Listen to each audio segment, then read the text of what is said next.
Dream, believe in strength. Now I'm the only one, only one.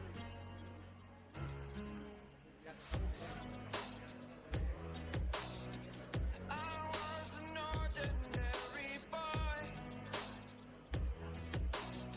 until I broke the rules. My life destroyed, life destroyed. Until I walk awake, scream my mind, I shout, the ground shakes.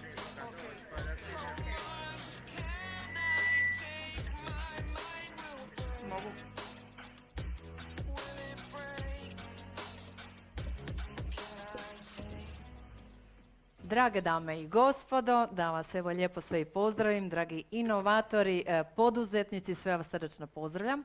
Dobro nam došli na Startup Akcelerator, program koji pokreće inovacije, tako da hvala svima vama koji ste se odazvali našem pozivu, hvala svima vama koji stvarate nove inovacije. Iza nas je vrlo uspješan tjedan, bili smo 2 dana u Zagrebu, bili smo 2 dana u Osijeku, sada nam je veliko zadovoljstvo biti ovdje danas s vama cijeli dan. Biće uspješno, u to smo sigurni, obzirom da su nam članovi žirija stručnjaci koji ne razumiju baš hrvatski, onda ću ovaj jedan dio ponoviti i na engleskom. Ukoliko vam bilo što bude trebalo, mi smo svi tu, tako da nam se slobodno možete obratiti.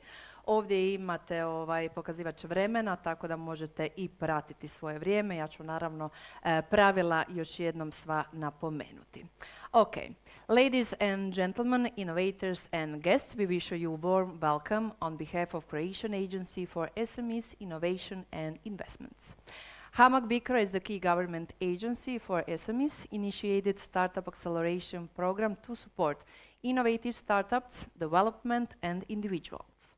Along with 9 accelerators, the agency selected almost 200 users in Croatia who have opportunity to develop their business over the next 2 years. After spending 3 months in pre-acceleration phase, the startups will present today innovative solutions and compete for the next phase of the program acceleration. After Zagreb and Osijek, today we have final pitch here in ZADAR. The results, at least 120 highest ranked projects, will be announced soon. And now I invite Ante Janko-Bobetko, Deputy Chairman of the Board of Directors of HAMAG-BICRO, to take the floor.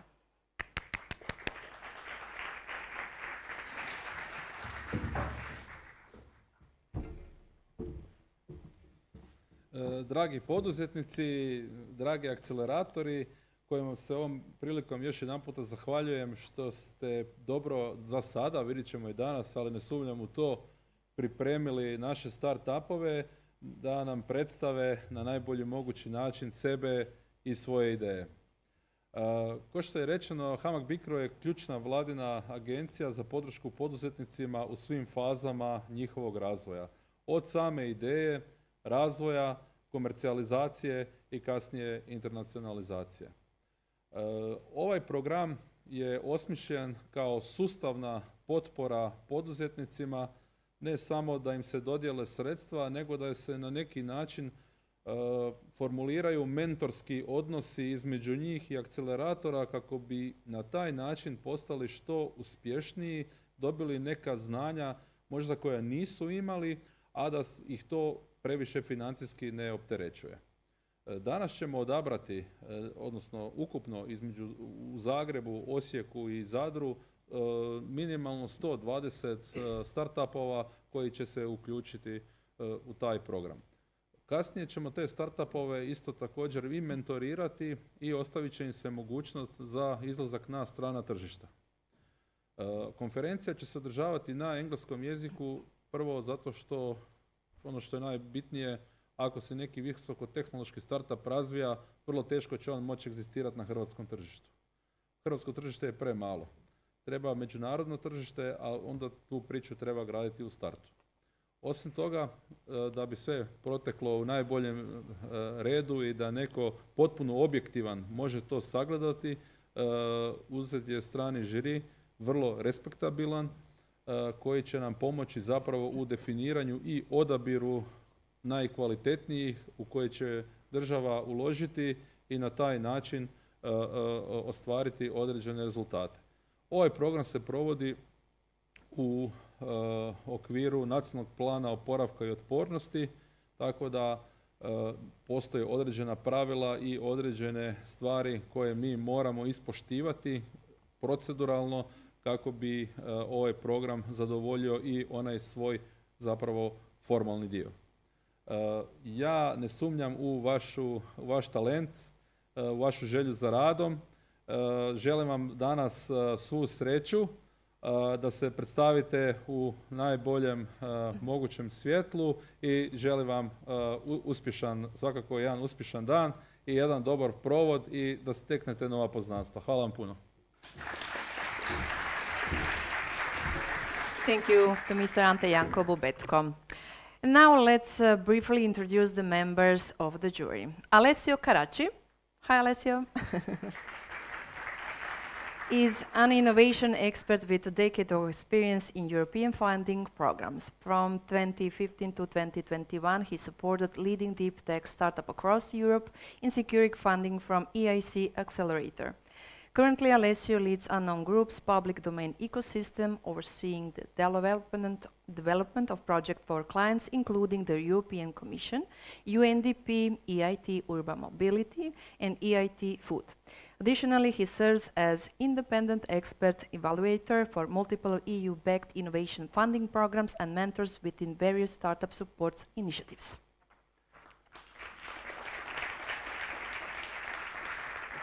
Michael Hanschur.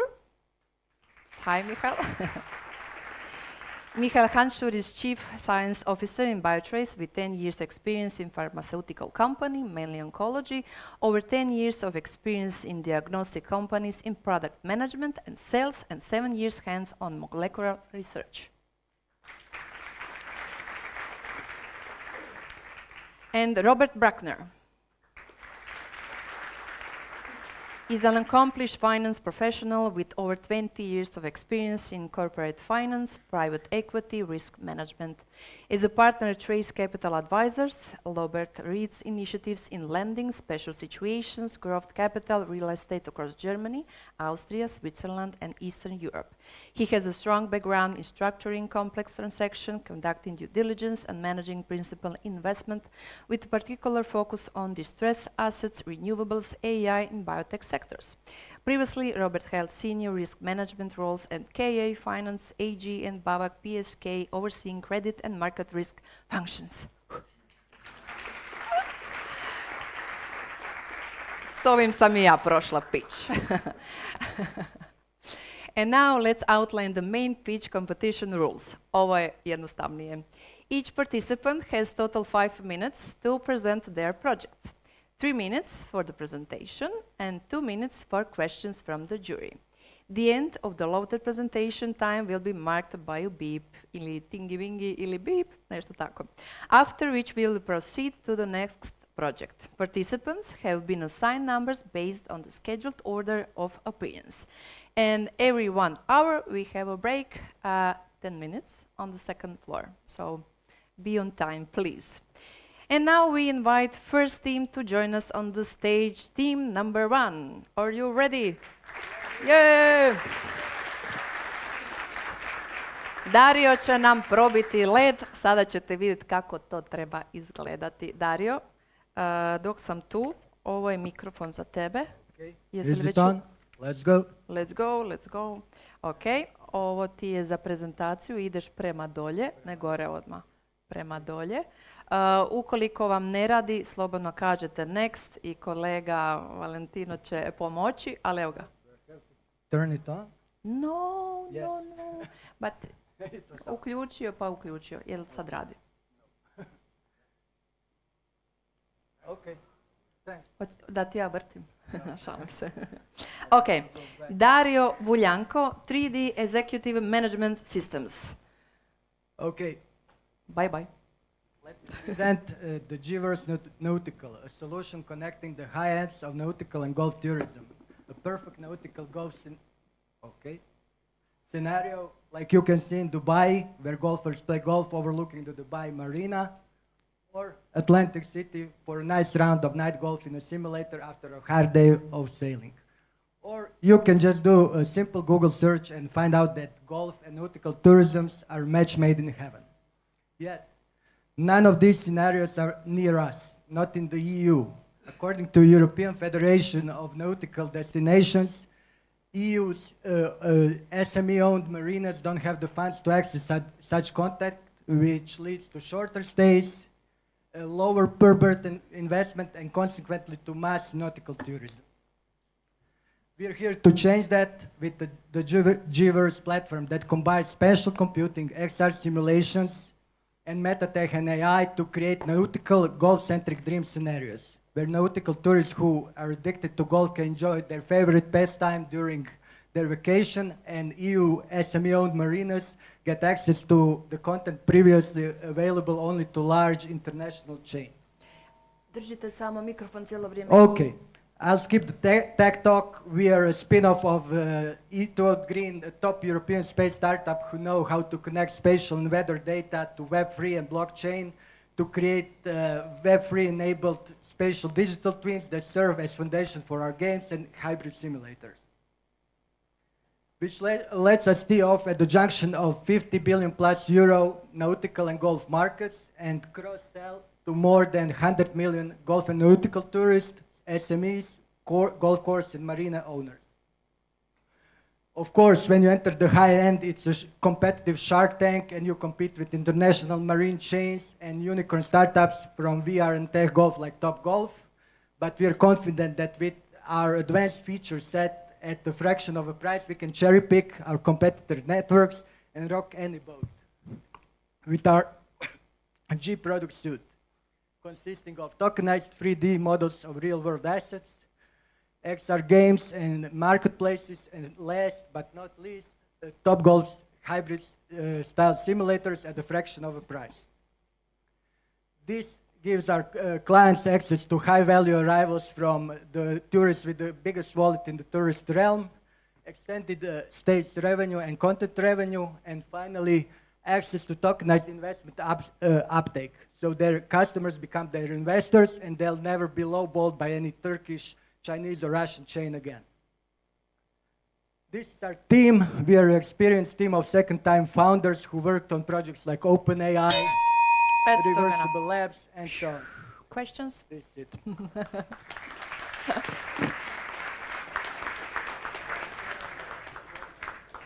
So let me ask you. We hear you. Okay, let me ask you. Your clients are the marinas, or who's your client?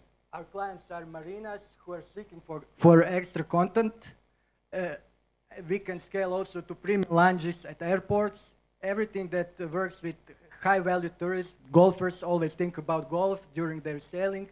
So we've managed to contact a few net promoters, Marina here, which is an archetype SME marina here in Marina Novi, and the biggest community of VR golfers, and also Anchor AI, the biggest business development for luxury yachting, who found our product good addition to their product suite. Okay. And that's it. Okay, and I understand like every marina in Croatia is fully booked all year. How do you get them to bother? They are fully booked, but due to the lower numbers, especially of smaller marina, they are not feasible. Many of them are in debt, in spite of the fully booked. So they need extra content and extra investment.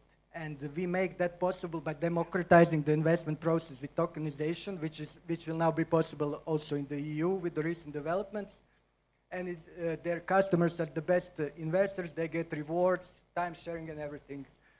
And they build their community and grow their business model. At what stage are you with the development? Excuse me? At what stage are you with the development? Okay, we have developed the spatial data pipeline, XR and mobile games, and connected them to blockchain on Ethereum virtual machines, and acquired white label simulators that we equip with our software, and we will be ready to launch in a couple of these marinas. We plan to turn in our future atomic network of users that we will use for scale. Thank you. Dario, što si rekao, si rekao. Thank you to Dario. Next presenter, Vedran Đidara, Evolvo, obrt za poslovno savjetovanje. Vedrane, jesi li spreman? Yes, okay. Ajde. Hi. Can I have the presentation, please? My time is already running. Hello, my name is Vedran. I'm going to tell you the story about LumoLex, and I'm 20 seconds down already. 30 seconds. It's not working. Ne radi. No. Čekaj. Je se opet ugasilo, isključilo, čekaj. At least I have my 3 minutes back.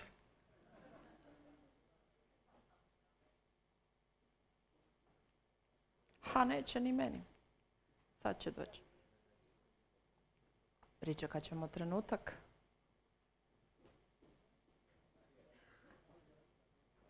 Evo nam sljedećeg. Pokušaj broj 2. Aha. Pokreni. Tak. I sada. Možda ga treba uključiti. Ide. Okay. Dobre. All right. So, starting all over again. Hello. My name is Vedran, and today I'm going to talk you about LumoLex. What is LumoLex? No. Now it's off. Možda ja trebam biti gore na pozornici pa radi, čekaj. A ono što sam rekla na početku, ako ne radi, samo kažete next. Kolega, hoće biti next ili neće biti next? A ništa, pa družimo se, evo ga. startup, vedran, to znamo da si vedran. Ha neće. Pa evo ga i evo ga. Pa, All right. da ga ja. Evo. So let's hope it will work. Okay, the problem that we are trying to tackle is the infringement of intellectual property. In European Union, almost 7% of imports is infringed goods. And these infringed goods are valued around 120 billion euros. Every fourth SME in Europe is being infringed today.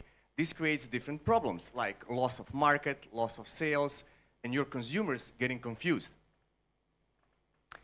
So, what is our solution? We will find out when the clicker goes back. All right, thanks. So our solution is LumoLex. We are actually automatically detecting IPR infringement and take you with simplified legal procedure and we enable you to enforce your intellectual property rights. It's basically saving your time and your costs. Next. So what product benefits is effortless monitoring of your intellectual property using AI. AI detection, smart learning through giving them concrete IPR cases and IPR theory. So in that way, you get the real results, who is infringing your intellectual property. Why LumoLex? Basically, 50 to 80% of infringers, when you notify them about infringing your intellectual property, they stop and they remove their infringing materials from online sources. This is an example of our LumoLex platform. Next. Next. This is an overview of our competition. There are solutions on the market tackling these issues as well. However, they are all focused on high-level enterprises. Big money, big bucks, which is completely inaccessible for small and medium entrepreneurs. That's why LumoLex is focused on good and high accuracy in detection, but affordable solution. Next. All right, you skipped one. Our market is focused on the most common infringed goods, like luxury products, like sport goods, toys, medicines, pesticide, etc. Also, IPR advisory is covered by our solution. So if your company is covering and helping trademark protection for their clients, they can use also our solution. This is our business model. We have basic freemium model, but also advanced and experts with additional functionalities such as automatic takedown letters creation, but also expert legal service. Next. This is our team. We have top solution architect. They are all serial entrepreneurs. We have also operation manager, developer, and of course, chief legal officers. Myself as a CEO. Next.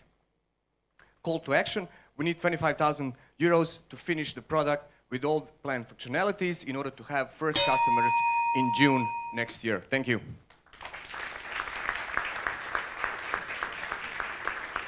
And thank you to the manual clicker. Questions? Yeah, so what LLMs are you using? I haven't heard you. What LLMs are you using? I haven't. What large language models are you using in your program? Launch English model. What large language models are you using in your program? So the platform we are using is basically combining all AI language models like Einstein, like GPT. So it's basically combining the best AI models available right now and basically combining them to get the best possible results. So your clients are the customers or the big companies that get infringed? Who is your customer? SMEs. SMEs, because the large customers are already taken care of by some solutions that are already out there. However, they are so expensive, they're asking like 100,000 euros per year just to start talking with them. So basically, we are trying to do the affordable, good enough solution that is going to enable small and medium entrepreneurs that have their brands infringed out there, but they don't have the tools or time to track who is infringing them. And basically our tool is enabling them to manage these infringement and basically helping them to save their brand value on the market and not to lose its value on, from the competitors that are infringing them. Do you already have customers or contacts with potential No, customers? not yet. We are currently at the TRL 5 phase, and as I said, we are trying to finish the product in able to go to the market next year. We are aiming for June 2025 to launch the So solution. since SMEs work in many different industries, I saw that you listed a few industries. From which one are you going to start? Do you engage with so many? So we are different planning to industries? use our solution in order to track those specific infringers online and then approach them and say like, this company is infringing you. This is our solution that can help you tackle that. Par sekundi smo pustili zbog onog pointera. Thank you. Samo trenutak, prije nego što krenemo, htjela sam reći da ovaj pointer samo uperite prema ovom staklu, da stavite, tako da tamo nam je signal, pa će onda, evo, vjerujem, i raditi sve dobro. Prema gospodinu gore. Hvala. Next presenter is Saša Ilišević. DoroMoto, rekao je gospodin da mogu reći japanski. DoroMoto! Izvolite. Bravo. Hello, my name is Sasha. I'm from DoroMoto, and we built a universal garage door remote for motorcycles. Let's see if this works. It works. It does. Yes, Or it doesn't. Okay, it does. so here's the thing. If you're a motorcycle rider, I already sold you the product. What's the issue? You have a garage door remote from the garage door manufacturer. It has tiny buttons. It's not waterproof. It's easily lost in your jacket pockets. And each time you come to a garage at home or at work, you have to dig into pockets, try to find it, try to click it while wearing gloves, or you have to take off the gloves, then put them on. It really sucks. There are solutions on the market for you to try to fix this problem, but they either have a lousy customer experience if you buy them from the garage door manufacturer, or they cost a lot of money if you go the smart home route. Okay, and our solution is actually really simple. We give motorcycle riders a simple universal remote that works with their existing garage door, ramp, or gate, and can be self-installed in minutes. It has large buttons that you can use while wearing gloves, and it's compatible with practically any garage door, ramp, or gate worldwide. We support over 60 largest manufacturers, or let's say 800 different remote controls that we're compatible with. And of course, the best thing is you don't have to do anything on your bike. You just mount this on the handlebars. You don't have to solder anything. You don't have to wire anything. Here's the thing in action, but I'm not really photogenic, so let's skip this. So we take you from this hellscape for bikers, to this. Okay, guys. That's fine. We'll skip this. Next. So we already... Okay, Next. fine. We'll weather through. So we're targeting a hybrid model to approach the market. Direct to consumer and direct to retail. Next. Next. The market is really huge. You wouldn't believe it, but there are 42 million bikes in the EU, and the accessories market is almost 9 billion. Next. There are some competitors, but they're mainly DIY or some indirect competitors that are really expensive or limited to just one bike. What are our advantages? We are wallet-friendly, glove-friendly, easy to install, and universally compatible. Questions?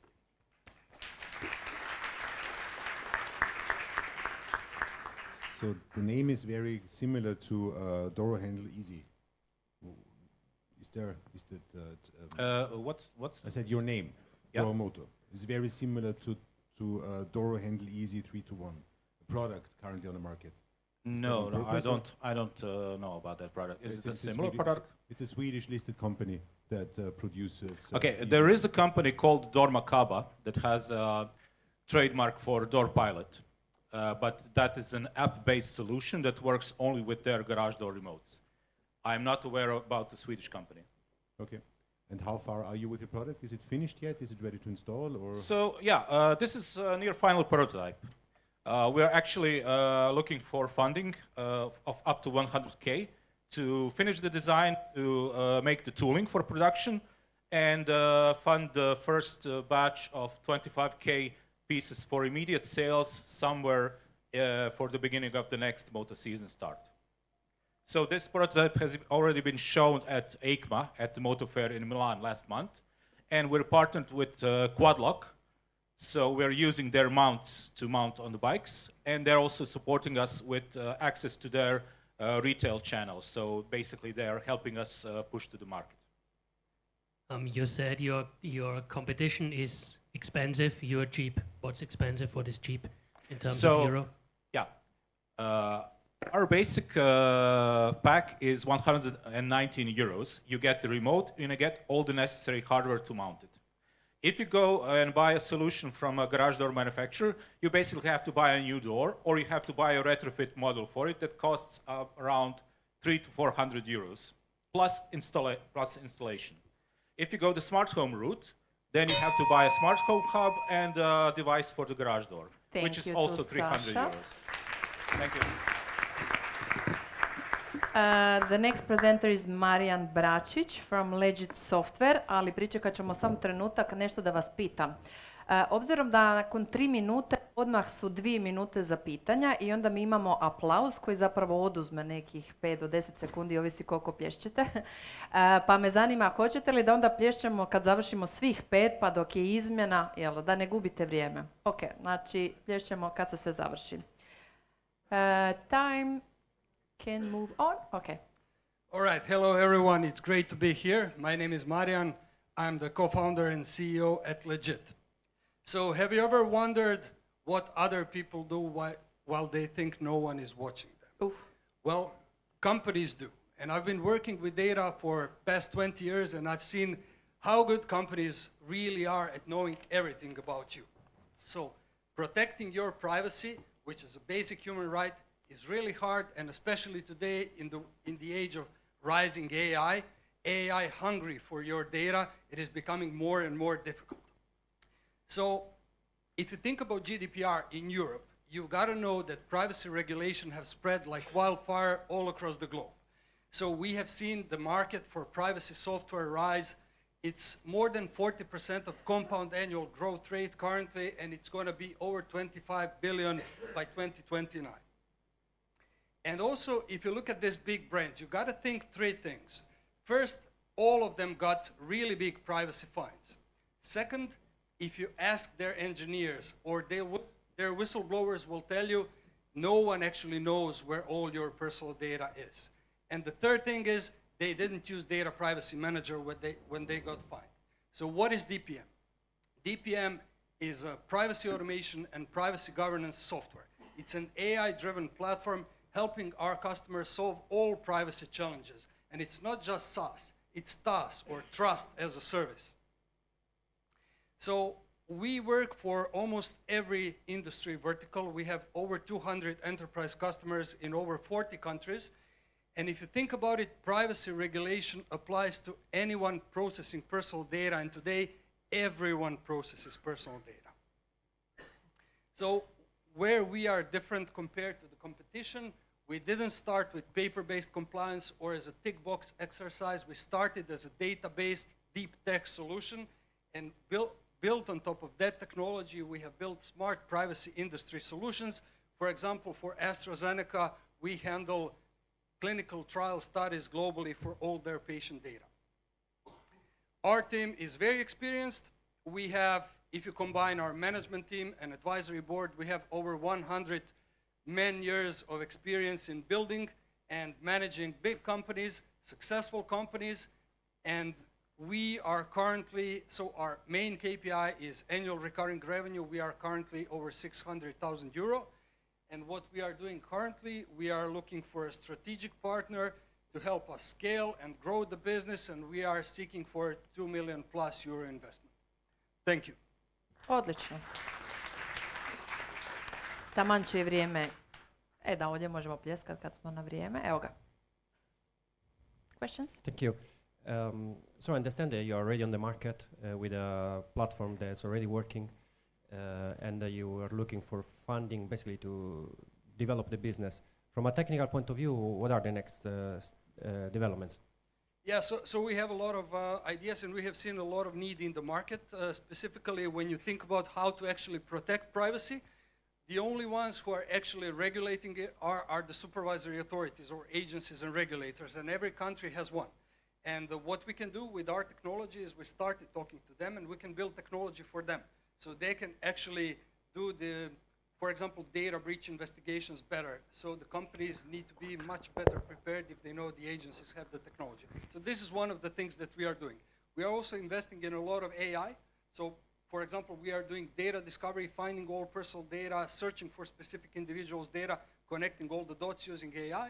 Now we are working also on privacy chatbot, which will help the DPOs, data protection officers, understand the regulation and application of the regulation for their industry. Okay, and you can work with any industry. It seems like you have clients in many different verticals. All the problems are pretty much the same.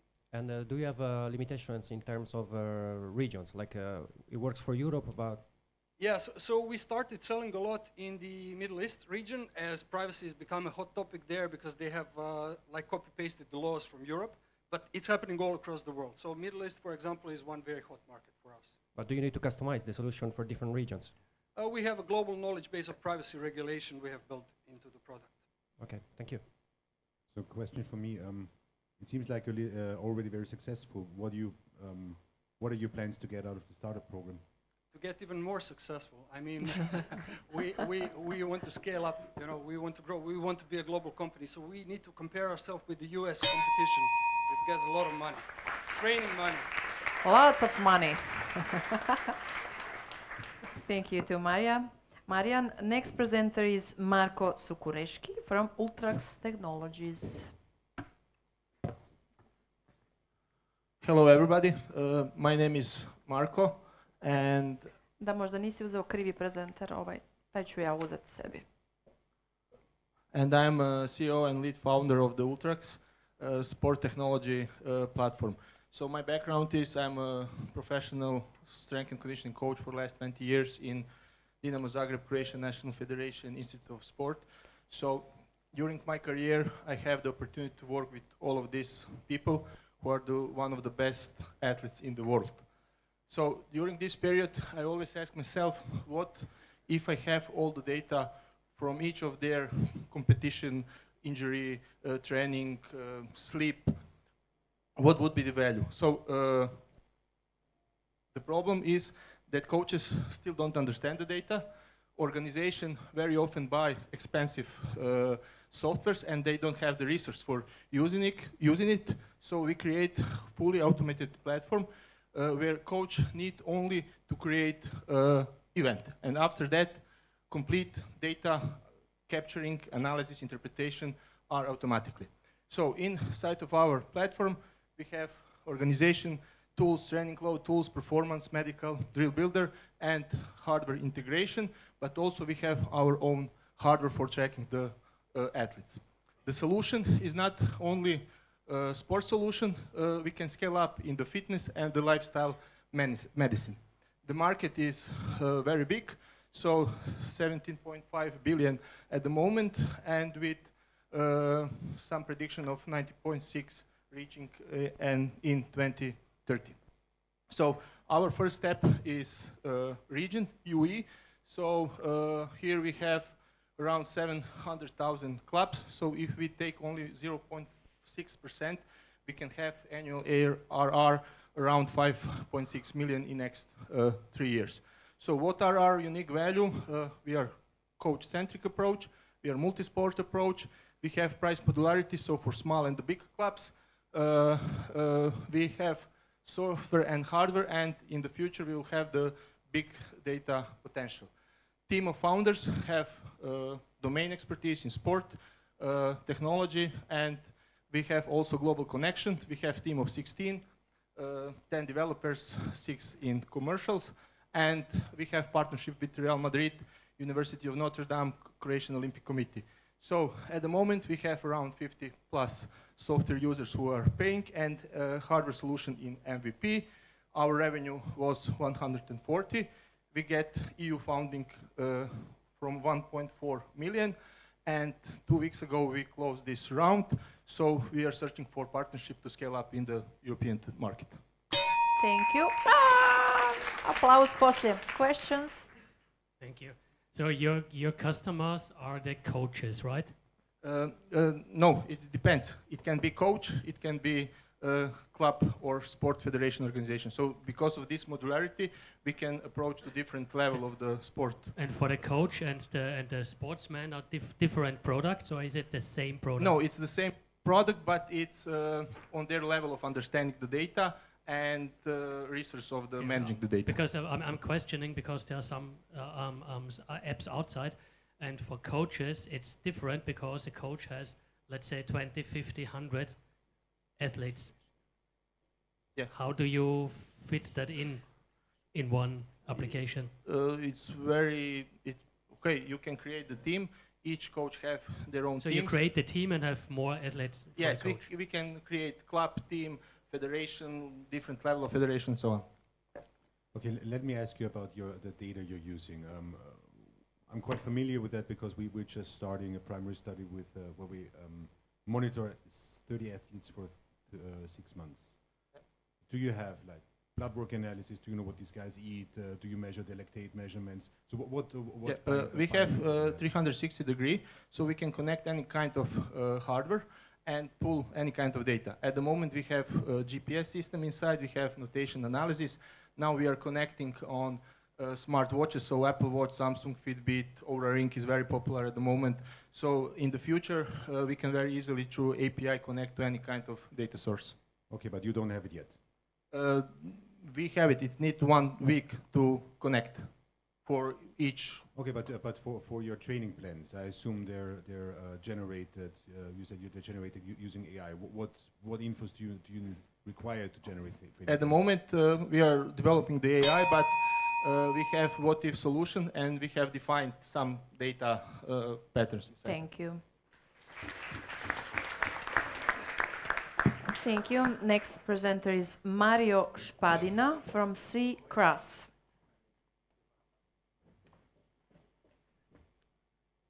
Thank you. You can start the clock. Yes. Greetings, everyone. My name is Mario Špadina. I am CEO of SeaCras, and today I'll present you Coastal Intelligence, a portfolio of technology for monitoring the health of sea by satellites.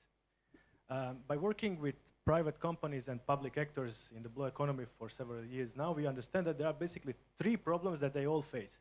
Pollution, when it happens, is a problem. It is always expensive to monitor sea. Everything with the sea is expensive. And nowadays, companies even have issues with so-called ESG and sustainability demonstrations. So we try to solve all of their pains based on our technology by analyzing very high-resolution satellite imagery by proprietary AI algorithms. And we can dwell on AI later.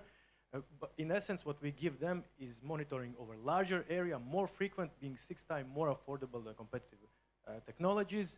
And it's non-invasive for the environment. Thus, we satisfy the ESG compliance at the same time. Our technology comes in a different output formats. One of the faces that we like to show is a simple app. By the way, you can scan the app here. Technology is deployed in ZADAR passenger terminal. Global Ports Holding ZADAR Cruise Port uses it. So are the other clients. Basically, it shows to them what is happening with the sea environment in a real time, especially when the ships come, especially the cruise ships.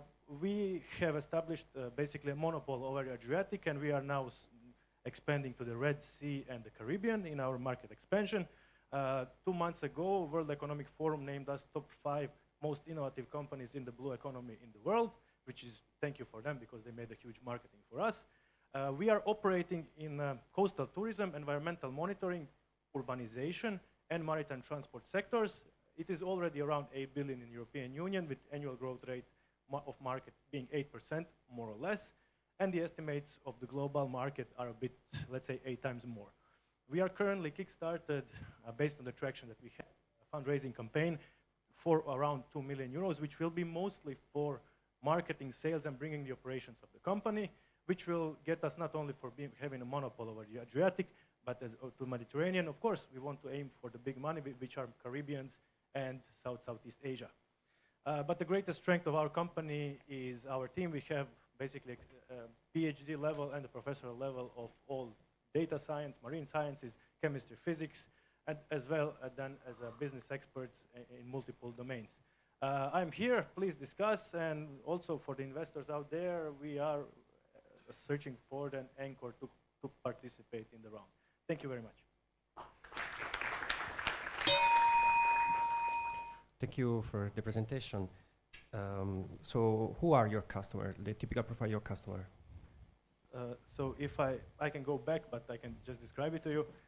So our customers are currently an increasing port authorities, port operators, cruise liners, shipping companies, public authorities, whoever manage the marine environment. You can see their logos here. Please note, business-to-business clients work under confidentiality, so I cannot really disclose them.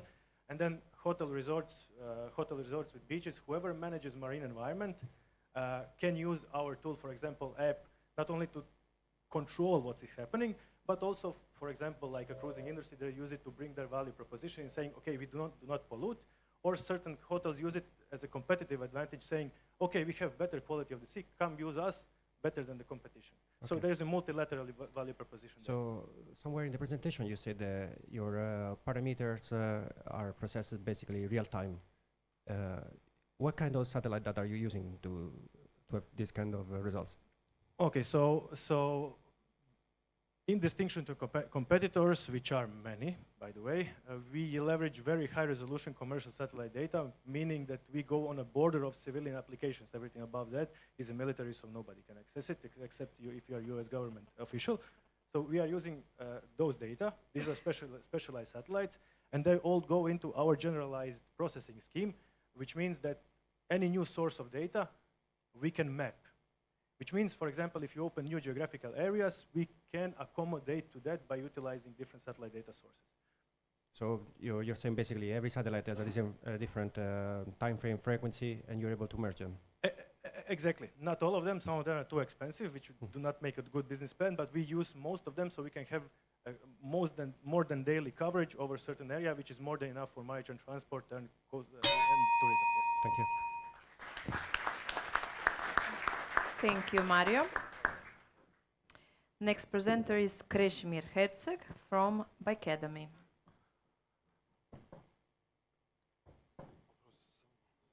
Radi, gore. Evo ga. Is there a better way of exploring destinations than by bike? I think not. Bike is slow enough to enjoy all details and fast enough to cross bigger distances.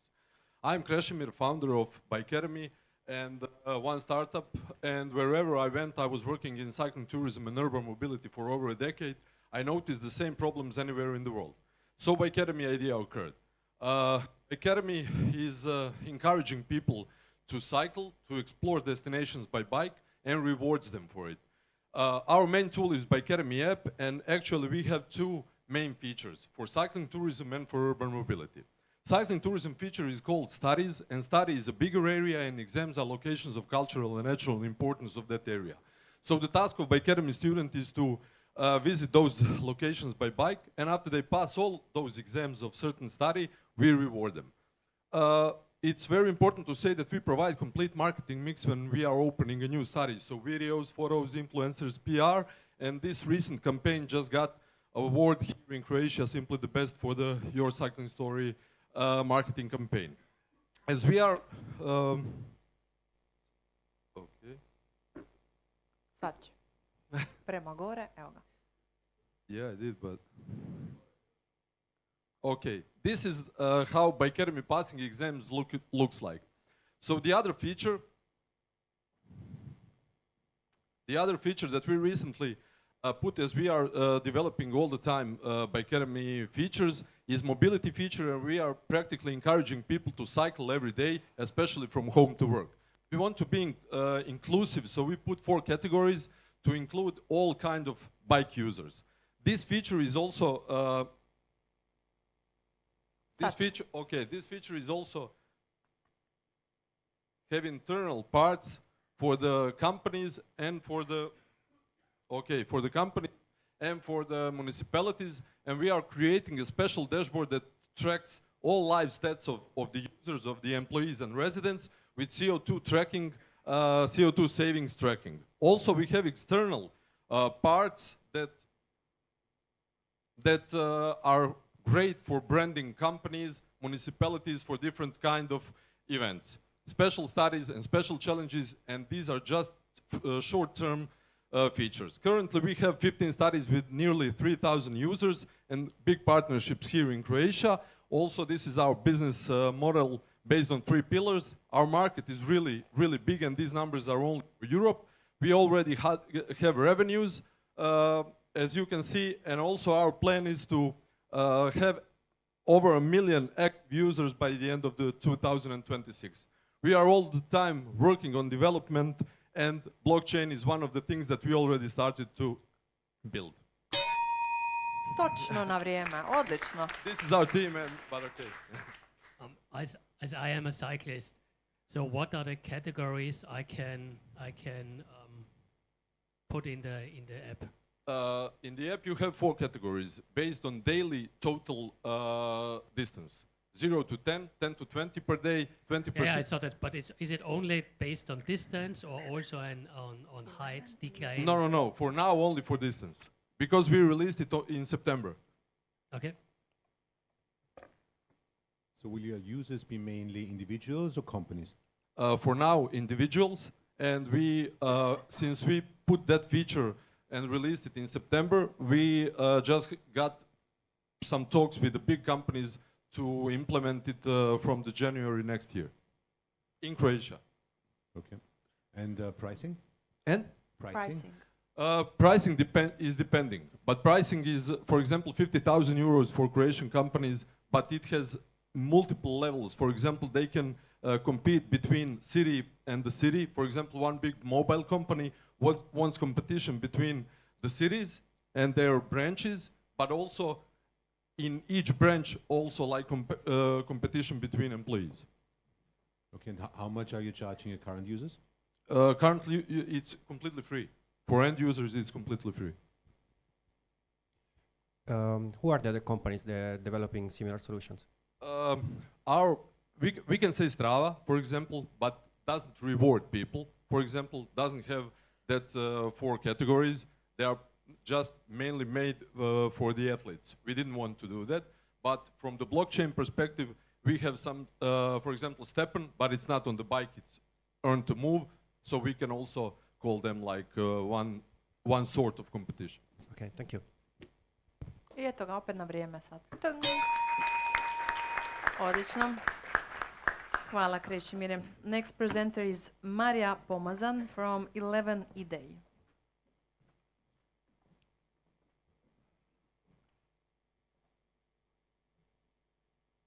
You can start. According to research, 76% of people feel overwhelmed with daily stress. But what if you could approach your life differently? Tune it like a musician, code it like a developer, run it like a winner. At 11 Ideas, we provide you with ideas, music playlists and nutritional plans, vocal exercises and fitness strategies, life planning inspired by agile and design thinking, and much more. We scout far and wide and bring you the best tools from different fields to apply them for life management and mental well-being. These tools are rarely found in one place. Popular meditation apps offer music playlists for focus or sleep, but they often miss the broader potential of functional music. There are educational platforms for all the topics in the world. You can find music lessons even on Duolingo. You can go to the gym or find your local hobby school, but feeling happy is their side effect, not their goal. For us, mental health is the core point. The global market is valued in the billions and is still rapidly growing. To enter it, we started with a Ukrainian diaspora, not only because we are Ukrainians, but because of high stress levels and untapped potential of this underdeveloped market. We estimate its current size at 20 million euros, but its growth potential is enormous. Next year, we shall also target Croatians. One day, we shall enter the English-speaking world.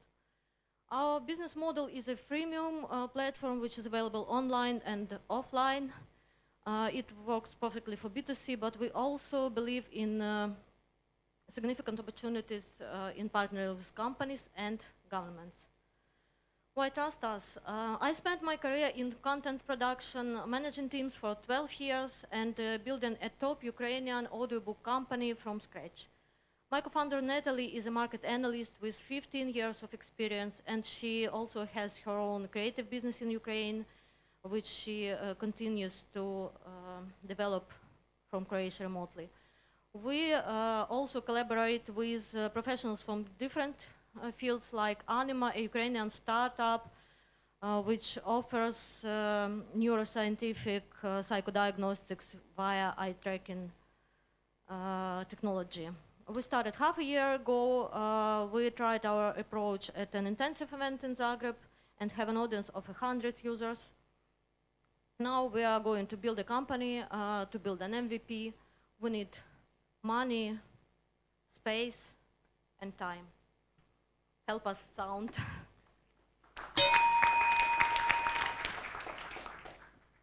So how do you intend to create the content for your software, for your product? Excuse me? How do you create the content? We take an idea from other field, check it with a professional from this field. For example, we have musicians as our partners, or we have psychiatrists or neuroscientific professionals, and then we create a playlist or a text or a video so that we could bring it to our customers. Okay, and how many partners do you already have? As for physical professionals, there are about 10 people, and we have a great partner in Ukraine, which is a startup, which is a company, and they already offer this psychodiagnostic and provide it to us. Okay, and how much do they want to get paid? 8 to 10 euros a month as a physical customer. Can you help me understand a bit better what is the service offering? So you have music. What's the connection with mental health? What is the connection of Yes, music like and mental health? what's the app actually doing for its users? Okay, one part of it is music, which are musical playlists for different kinds of mood which you are going to have, which you want to have. There are singing exercises because they influence mental health a lot. There are nutritional plans for different kinds of state you want to achieve. There are fitness plans. So everything. Thank you. Thank you. Next presenter, možete, is Saša Bodulica from Paleon, obrt za usluge. Hello, everybody.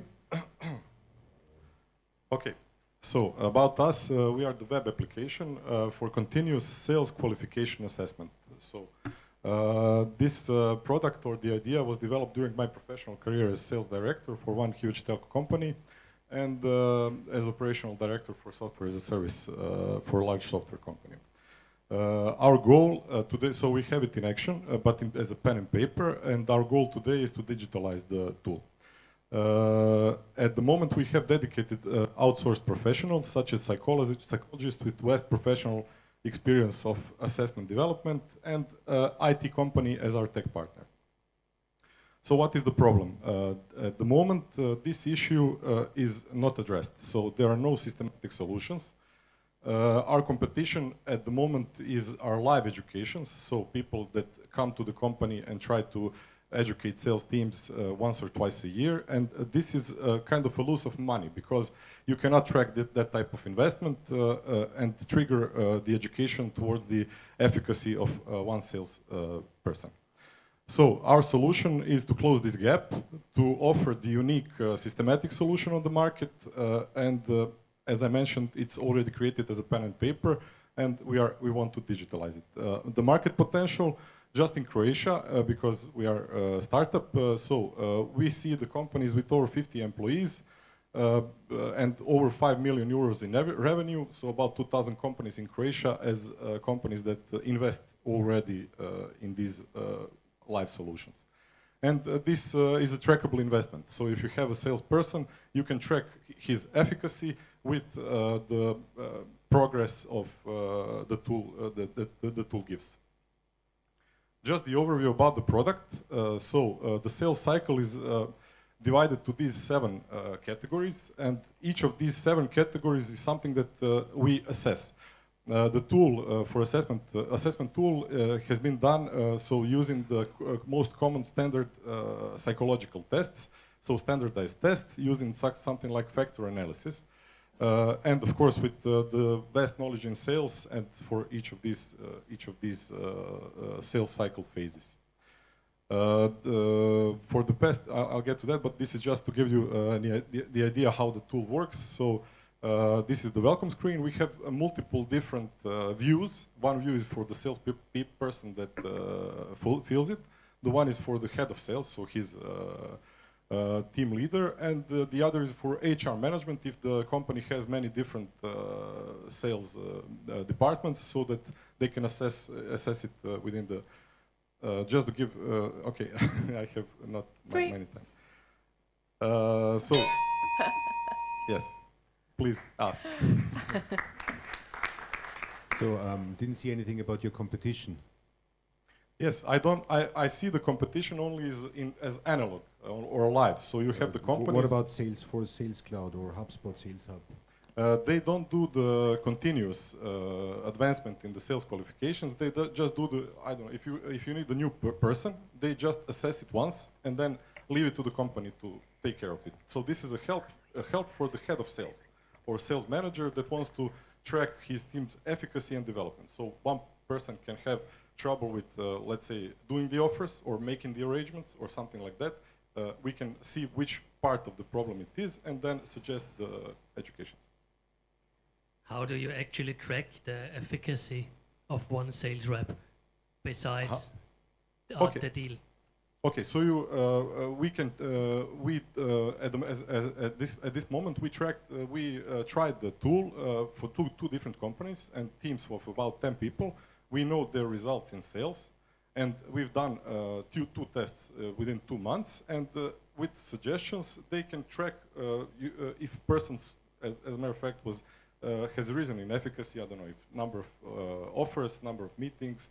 So you can track it with the efficacy of the KPIs, standard KPIs in sales. How much has a sales rep type in every day?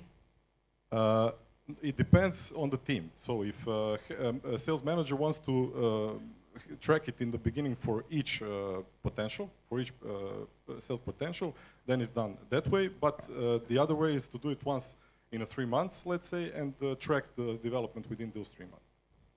So just to understand a bit better, it's basically a performance monitoring solution, or do you have also a training component? Do I have also? Training or educational component? Yes, this is the add-on value. I didn't have time to say. Later. And the next presenter is Ivan Drčec from Green Energy Playgrounds. Hello, everybody. So, Green Energy Playgrounds, our solution is education and evacuation solutions, and this is a little bit thing what we do. So, this is an integrated IT solution for real-time building evacuation path optimization. So, these are these posters on the walls that you have, but they are static. So, how we do it? Harnessing sensors and displays for dynamic safety solutions. And why? To empowering the advance in technology integration with the real case scenarios in the area of public safety, of course. Problem statement: static evacuation routes, need for dynamic scenarios and need for real-time data. Static evacuation, they do not adapt. Very few users are aware of the existence and position of those posters on the wall. Dynamic scenarios, in emergency, they can create unpredictable situations that static cannot cover and address. And need for real-time data is to access live data for prompt decision making and ensuring safe evacuations and distribution that information always toward fire emergency services or so. Our solution is based on IoT sensors integration. In cooperation with dynamic display systems and advanced algorithms for optimization. So, use case scenarios are very common: fire in a commercial building, crowd congestion during a concert, multi-floor shopping centers challenges. So these are all things that we have to address in order to dynamically optimize the exit routes. Hardware, architecture, sensor types, communication models are based on industrial protocols. Display systems can be various depending on the length and width and the size of the building. Software framework, dynamic path optimization algorithms. They use the real-time data to calculate the safest evacuation routes based on predefined building data, so floors, exits, fire paths, etc. Integration with user scenarios. In predefined situations, this is also the education applications. So in predefined situations like fire drills and crowd behavior, so we ordered to successfully implement existing legal obligation, which is under the current Croatian law. Real-time data analysis through mobile app, so customers can log in within the building and they will get the push notifications on their mobiles, and they will have the sensorics also physically monitoring which way they have to go. And also this data can be pre-advanced, sent to emergency services like firefighters.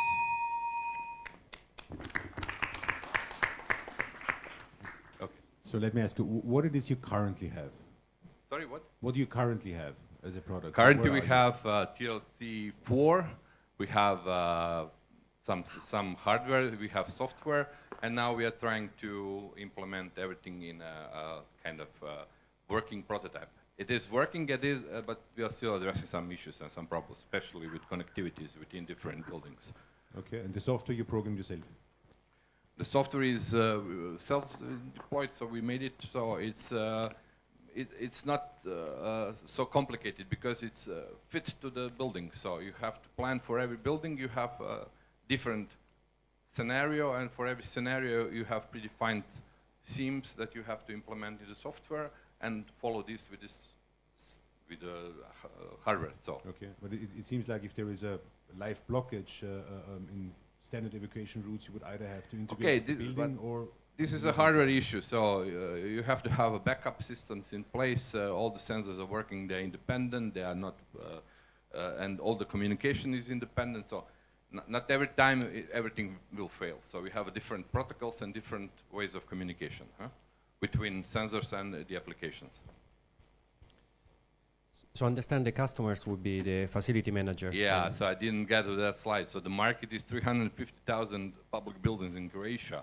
So there is no known competition here in Croatia for that part of the business. We are integrating with the existing physical security companies that provide, alarms and whatsoever. So, and we also plan to connect with the civil security systems that are in place already, like SRUK. This is the public announcement system through mobile phones on state level. Thank you. Okay, thank you.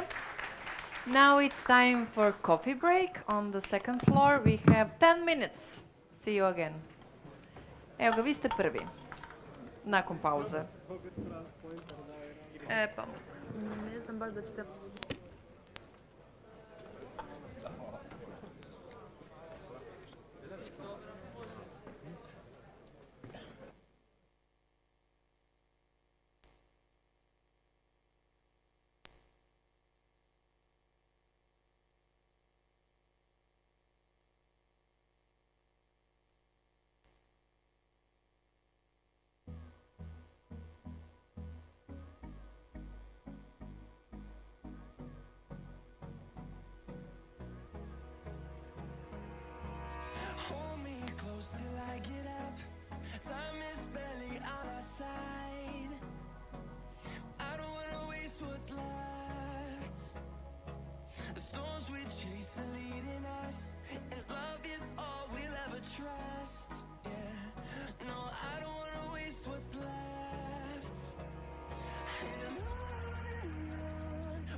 high.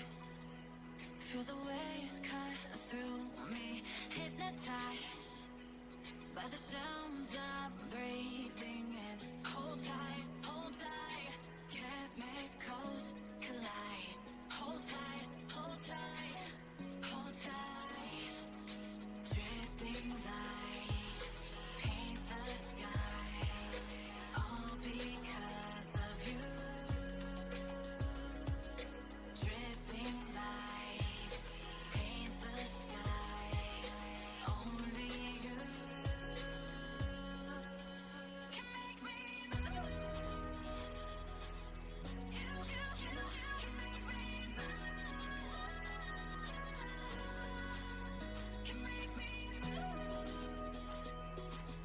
You can make me move. Can make me.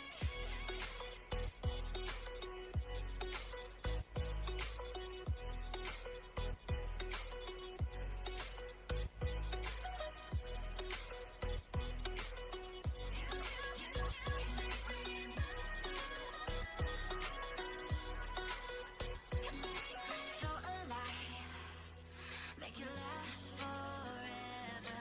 Stop in time, yeah, I'm surrendering. Hold tight, chemicals collide. Hold tight, hold tight. Dripping lights paint the skies, all because of you. Dripping lights paint the skies, only you can make me move. You can make me move. Can make me move. Can make me move. You can make me move. Can make me.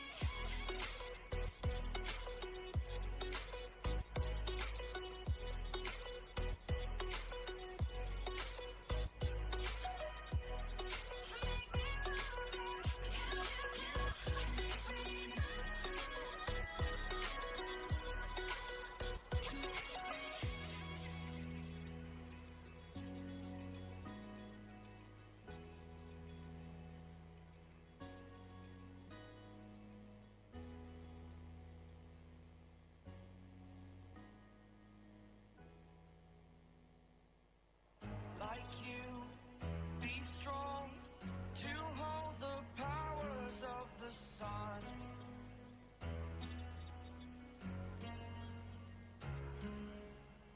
To dream, believe in strength. Now I'm the only one, only one.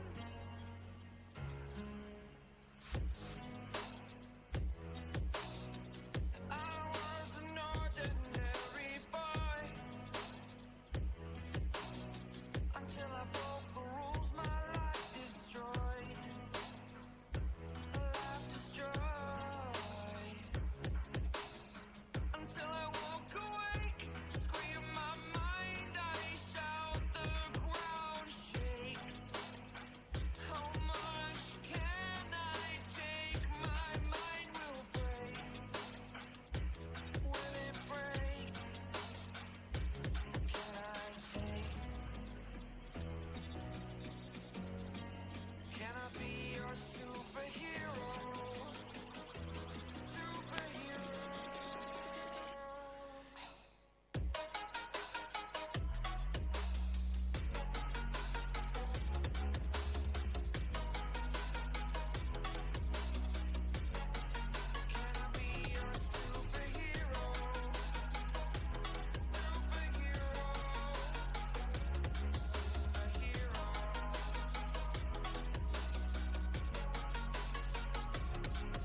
know what you knew. Restless every time we start locking as a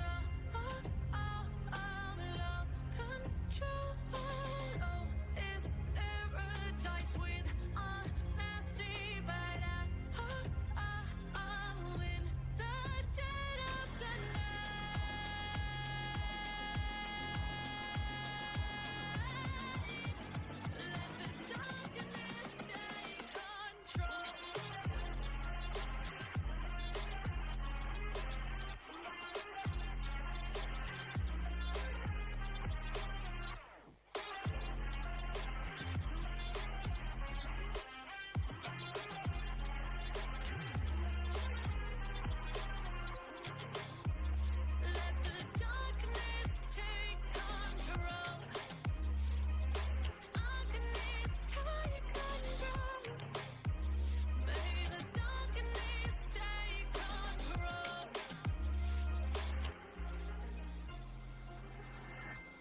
Suck me in smoke, breathe me in and let me go.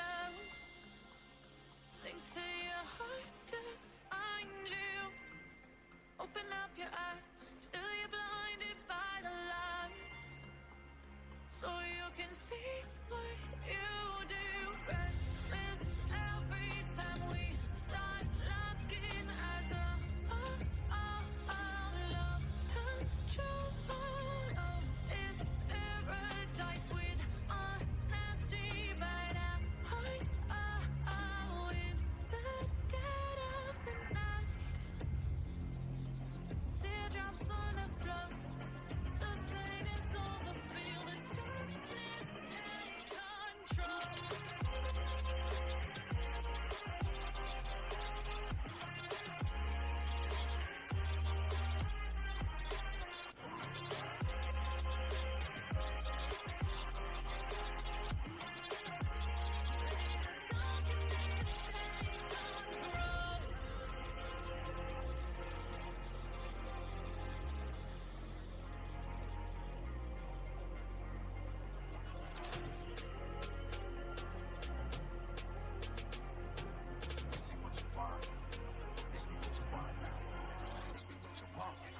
Alive can't put me in a box. I redefine any definition you got. I am the tiger, I'm making steps to the top. The flames are ripping up, you just gotta hand me the rock. Take a seat, you cannot stand it. All I know, the flow harder than a Scotch bunny. Don't try studying me, you cannot manage. This ain't what you want, bitch, I'm a fucking phenomenon.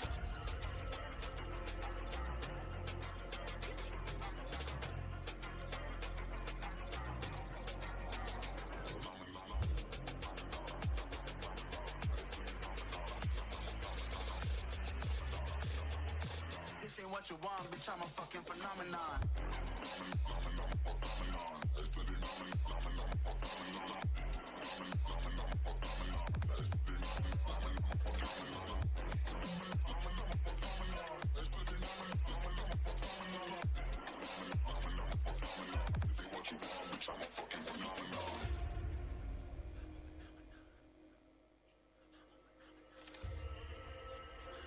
Jedan, dva. O, uključena sam. Dobrodošli natrag. 10 minuta je kod nas 20, ali dobro, iduću pauzu ćemo ipak se pokušati držati da je točno 10. Mi nastavljamo dalje. Imamo pointer koji radi savršeno u bilo kojim smjerovima možete, ali preporučamo u ovom. I strelica je za dolje, za sljedeću prezentaciju kao dolje. Eto ga. A sada će nam doći Marko Robić from NanoV. Marko, jesi spreman? Ne? Sad ti je gotovo. Evo ti prezenter, evo i mikrofon lijepo i kolegica će pokrenuti vrijeme i neka se sreću.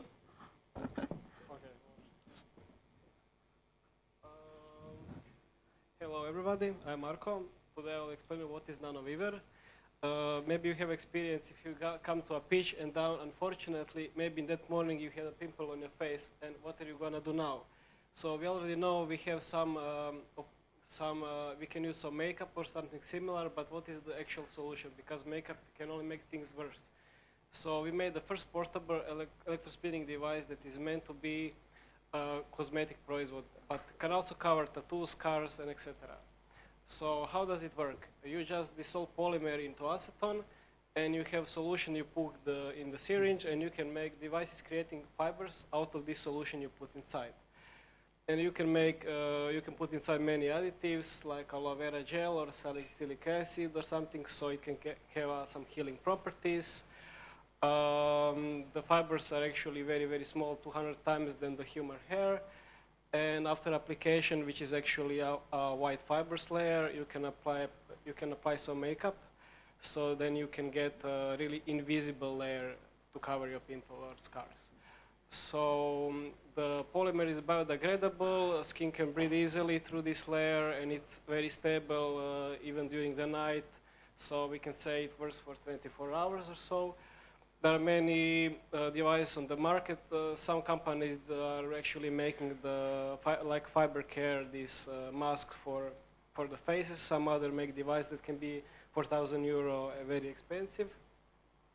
We have SAGR of 6%. It's still growing in this cosmetic industry. We make some market research, and many users told that they would actually use this product. And we are asking for 300,000 euros for the start this company, and we can give you 10% of the company. So we are both doing B2C and B2B. We can sell to private customers or maybe hospitals, pharmacies, maybe even the military. We have a team of 4 people. We have a PhD in medical, and we have a PhD in chemistry, which is me.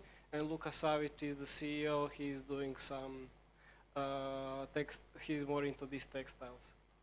So we have started with the nucleus, so we also have some experience since then, and this is it. Bravo. And this is it. 30 sekundi nam je ostalo, ali evo krećemo ispočetka. Questions? So you were rather short about your competition. What do you think about Hallmark's nanofiber electrospinning unit, for instance? I didn't hear you very well, sorry. Hallmark, have you heard of them? Competitor. Competitors? Yeah. Okay, no problem. Where are you currently in terms of your product? Do you have a prototype? Is anything patented? What makes you different than others?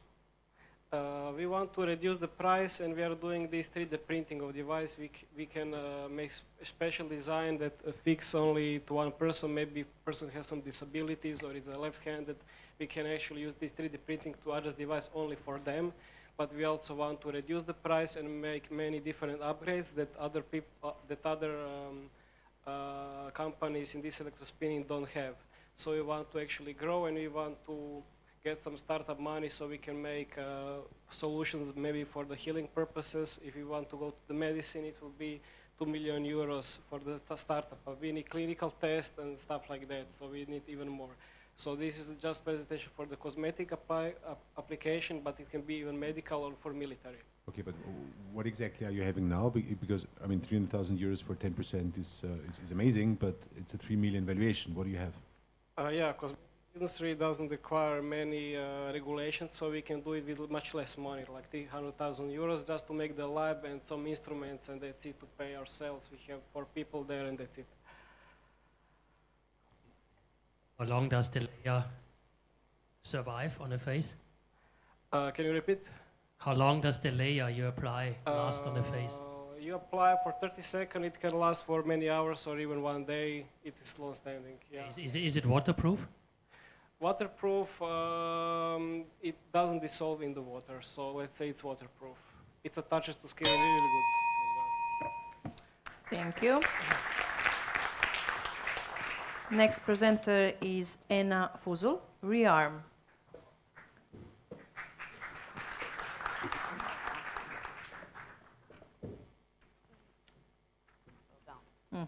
Down. Okay, hello everyone, I'm Anna, and today I'm going to present you Rearm and how we digitize businesses in seconds. So for the last almost 4 years, we've been running a successful IT company. And within those years, we identify the most common problems companies have when they approach us. Majority of clients is using numerous software tools. They're using either HubSpot, Salesforce for sales. They're using Asana, Jira for project management, or let's say Slack, WhatsApp for communication. When there is specific business process that doesn't fit into those generic software, there is abundance of Excel spreadsheets. Furthermore, there is also abundance of manual, laborious tasks that kill productivity and overall slow down companies' growth. We have enabled our customers to put their businesses on autopilot. How does it work? You simply talk to Mileva. That's the first step. Explain to Mileva what your business is about, how does it work, and after she collects enough information, she will launch a tailored business management application in seconds, as you can see here. Second step would be to further refine both UI and those business processes, and you can do this either by using built-in no-code editor or, again, talk to Mileva. The third step would be to employ AI employees. They will take the steering wheel on business processes you decide. You can also create your own agents and teach them unique skills. We launched beta in the last quarter of the last year. We onboarded 20 paid pilot customers with 170K in annual revenue. Currently, we have 100 active users, new sales cycle, and about 15 MRR, 15K.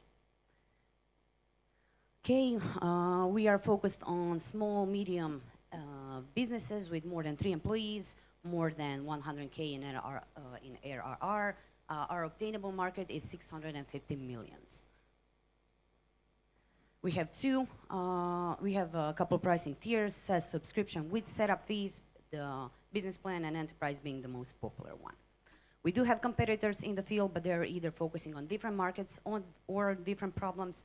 Our competitive advantage is delivering solution in seconds, production ready, offering flexibility, and focus on non-technical users. Team behind Rearm is a strong team of 12 engineers, problem solvers, innovator that's been working closely for the past couple of years and put new trends. We believe that there is a huge underserved SME market that is yet to emerge and that we have right tools to capture it. Thank you very much. And now it's time for questions. Can you elaborate a bit on data protection? How can businesses be sure their data is protected? Yeah, so in terms of AI, we are using our own sandboxes. We are also basing our stack on Microsoft, so we are .NET Core in the background, and we are using Microsoft Enterprise solutions, so that's something that also has role-based, that's covered in role-based permission, security, all the features, uptime, so they're all features that are covered using the enterprise stack in the background. Okay, and given all that, what is your production cost, so to say, per user? Yeah, so we are using AI only to translate the user input. It acts like a consult. From user input to the metadata that our framework use. We've been building a framework for the past couple of years. So basically cost of an AI per app is like 15 to 12 cents. And in terms of infrastructure, it's like $1 to $5 currently, right? I would like to ask you, what is the most common need? So from the customers that you have at the moment, what are they asking to Mileva? Yeah, so we've been, as one of our sales strategy was to shoot quite wide in terms of verticals. So we onboarded different verticals when we started the onboarding pilot customers. The most common thing that they want to do is that specific thing. They're usually using Excels, like hiring, like reporting, like, I don't know, anywhere where there are a lot of documents, bureaucracy, or there is, I don't know, like 5 hours a day in a week when one person needs to spend that towards some repetitive manual task, which would be much more suited for a computer. So it varies, and I think that's exactly why we say Mileva is a tool. It's not like some specific use case, but it's a tool where you can do any of your use case that you are struggling with. So customers will be using Mileva, let's say, repeat, not one-off. Gotovo je. Ali ja mislim da se njima Mileva svidjela. Da, Mileva. Thank you, Anna and Mileva. Next presenter is Dušan Jelić from eDNA. Jesam dobro izgovorila? eDNA. Hello to everybody. My name is Dusan, and I'm here to present eDNA. And we have a dream. And this dream is that you can detect biodiversity or any life form from the palm of your hand. And to do this, we have to see first the classical methods of detecting and the speed with which they do it. So we have detection of life in medicine, like bacteria and viruses, in agriculture, in a soil composition, and biology, like invasive species, and so on. But the main thing is that all of the methodologies are completely different in all sectors. They are not comparable, and also we have horrible detectability, which takes usually a few weeks to detect something, like microbes. What we are offering as a solution is environmental DNA, and this is a methodology where we can detect a cloud of DNA, which is found around all of you, and after you leave this room, actually that cloud will stay here, and we can detect it up to a few weeks after you leave. So what we are offering is to make a very simple methodology of taking samples from air, water, or soil with this kind of small filters and analyzing them to confirm what life forms were present. And we are offering it in 4D, which means you can also make a time lapse through time. How it works, through our app, you would order a kit, which looks like this, and you would pass water or air through it. You would send us this with our app, and it would be analyzed in our laboratory. After that, you would get the results back onto your app, so really fast after the results are finished. And at the end, the sample would stay in the biobank and can be reanalyzed, and this offers us this 4D approach. So you can remember later, maybe there was a Legionella infestation here after this conference, so we can check that really fast, was there or not, and inform everybody. Our use cases that we already worked with WWF on detection of eel on Croatian islands, where it was considered extinct and confirmed that it was still present in some areas. And our detection rate is at 1 part per trillion, so it's better than a sniff dog. It's really good for different industry applications, and what it actually realizes that early detection and protection is much cost-effective than later problem management. We do have competition, but in different parts of the world, we have really fast result time and detectability that is really, really good. As I said, better than the sniff dog. The market size is really big, and this is just the molecular biology market size and biodiversity monitoring size. Our business model is B2B and B2C, and we offer different kits and analysis. Our team, our deep tech team from universities, and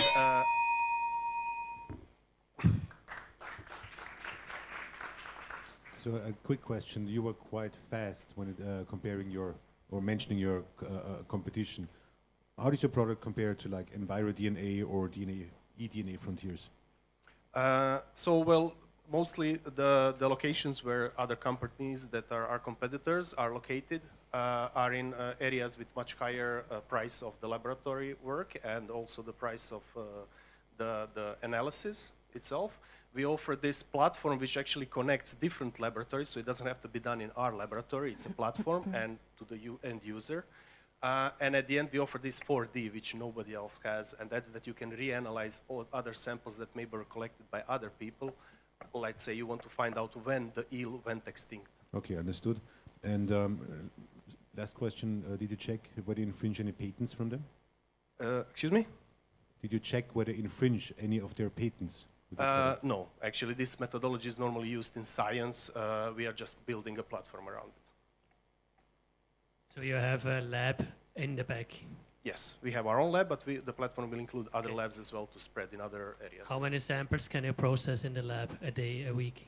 It's a really good methodology that you can use hundreds of samples in a few hours. What methodology is it? It's eDNA, environmental DNA, and metabarcoding.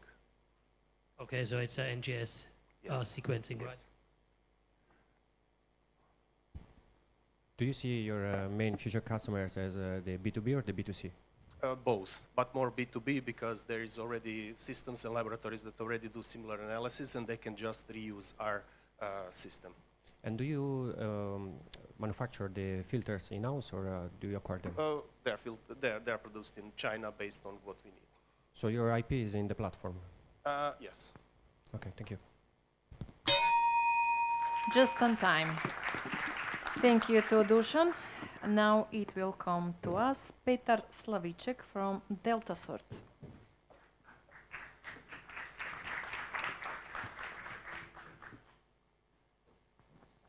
Hi everyone, I'm Petar from DeltaSort, and I'm excited to share how we're transforming the recycling industry with robotics. Plastic recycling is not greenwashing. It's a 12 billion euro industry that continues to grow each year. The recycling chain is complex as it involves over 50,000 companies in Europe. At the center of it is sorting, an operation that occurs multiple times across the recycling chain. Sorting is crucial because it increases material value and it also actually enables recycling, but yet it is still mostly manual, which leads to high labor costs and challenges with recruiting and retaining workers, as well as limited scalability, especially as the EU enforces stricter recycling regulations. Now, our competitors do provide sorting technologies to the market, but they're only viable for the largest sorting facilities. But these are not our customers. Our customers are the 720 privately owned sorting facilities in Europe that process under 20,000 tons of waste per year. They are still relying entirely on manual labor, and that's about to change. We are leveraging robotics and AI to provide profitable sorting solutions specifically tailored to these smaller facilities. DeltaSort is a robotic sorting station designed to identify and sort out different materials.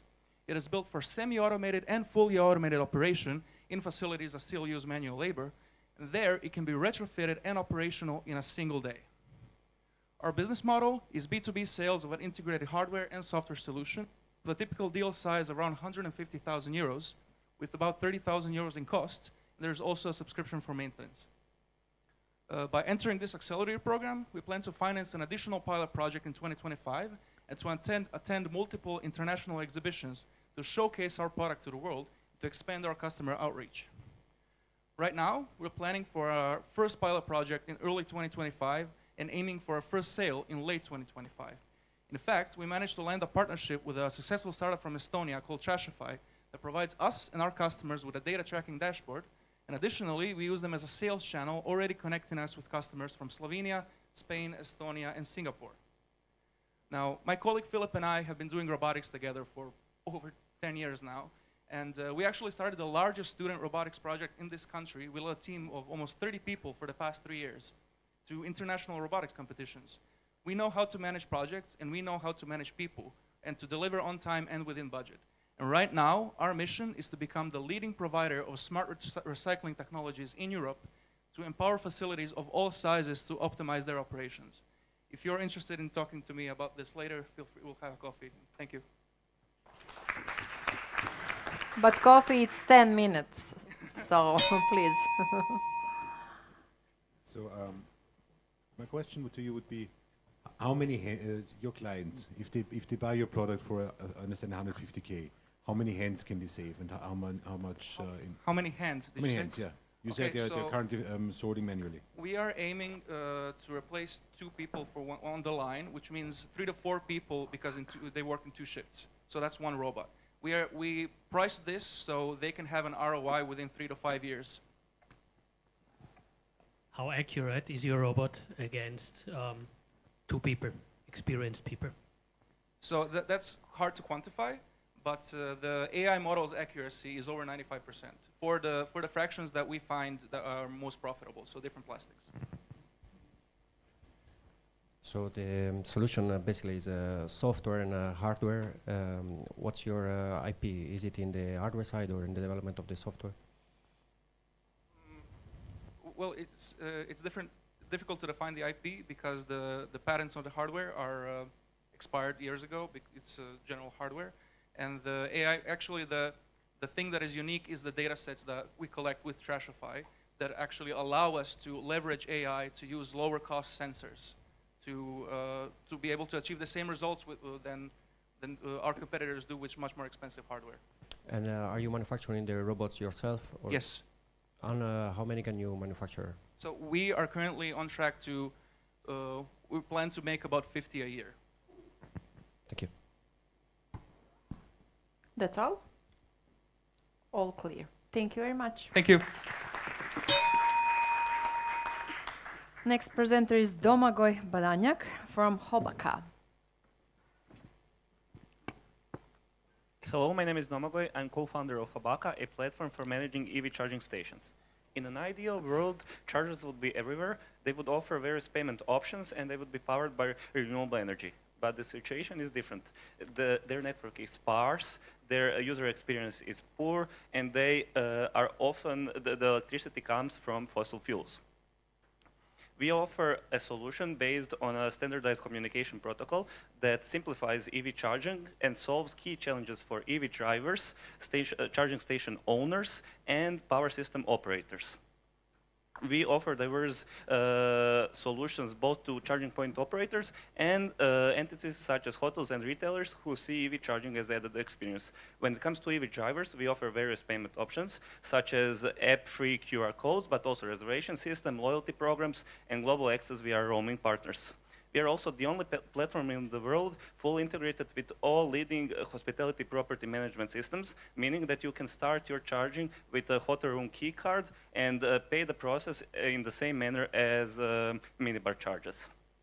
We follow software as a service model where we offer flexible pricing options based on number of connectors. The pricing consists of fixed fee per connector and a variable fee dependent on the operator's revenue. So the market is currently valued at 2 billion euros, and it's expected to hit 18 billion in 8 years.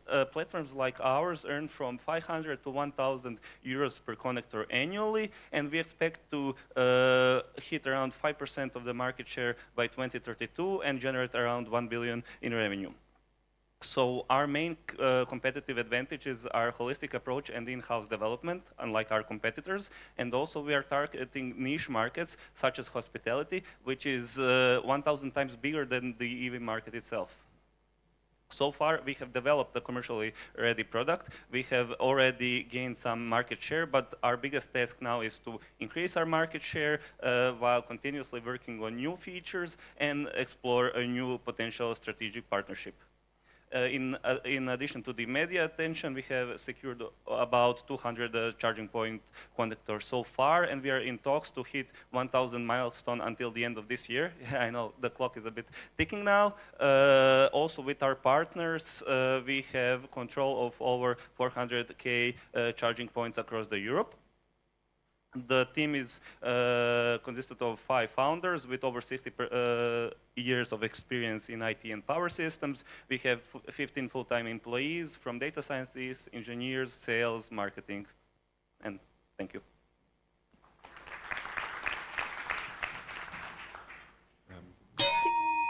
Can you elaborate a bit more on your product? For instance, if I take ChargePoint or EV Box, do you see yourself as a competitor, or do you see yourself?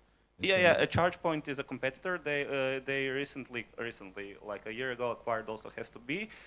What is the main distinction between ChargePoint and us? We are focused on a lot of niche markets, from hospitality sector to retail sector. Where we see EV charging as different for every type of need. Hospitality sector needs to offer different type of charging services in comparison to retail sector, for instance, or charging point as a separate entity. And currently focused on Croatia, or? We are already present in Slovenia, Croatia, Albania, Montenegro, so in the region. So you say the USP is basically your holistic approach. But for example, for the hotel managers, for the hotels chains, what is the main value proposition? Where they should use you? So for who? For the hotels, like for the... Because they do not have any additional education for their front staff. So they are using, for instance, Oracle's Opera property management system. Our product is fully integrated with Opera, meaning the receptionist doesn't need to know what's Habaka. He just sees an information that the customer, that the guest has bought 2 Coca-Colas, 2, I don't know, hamburgers, and has 20 euros of charge for charging service. All right, understood, thank you. Okay, everything is right. Thank you.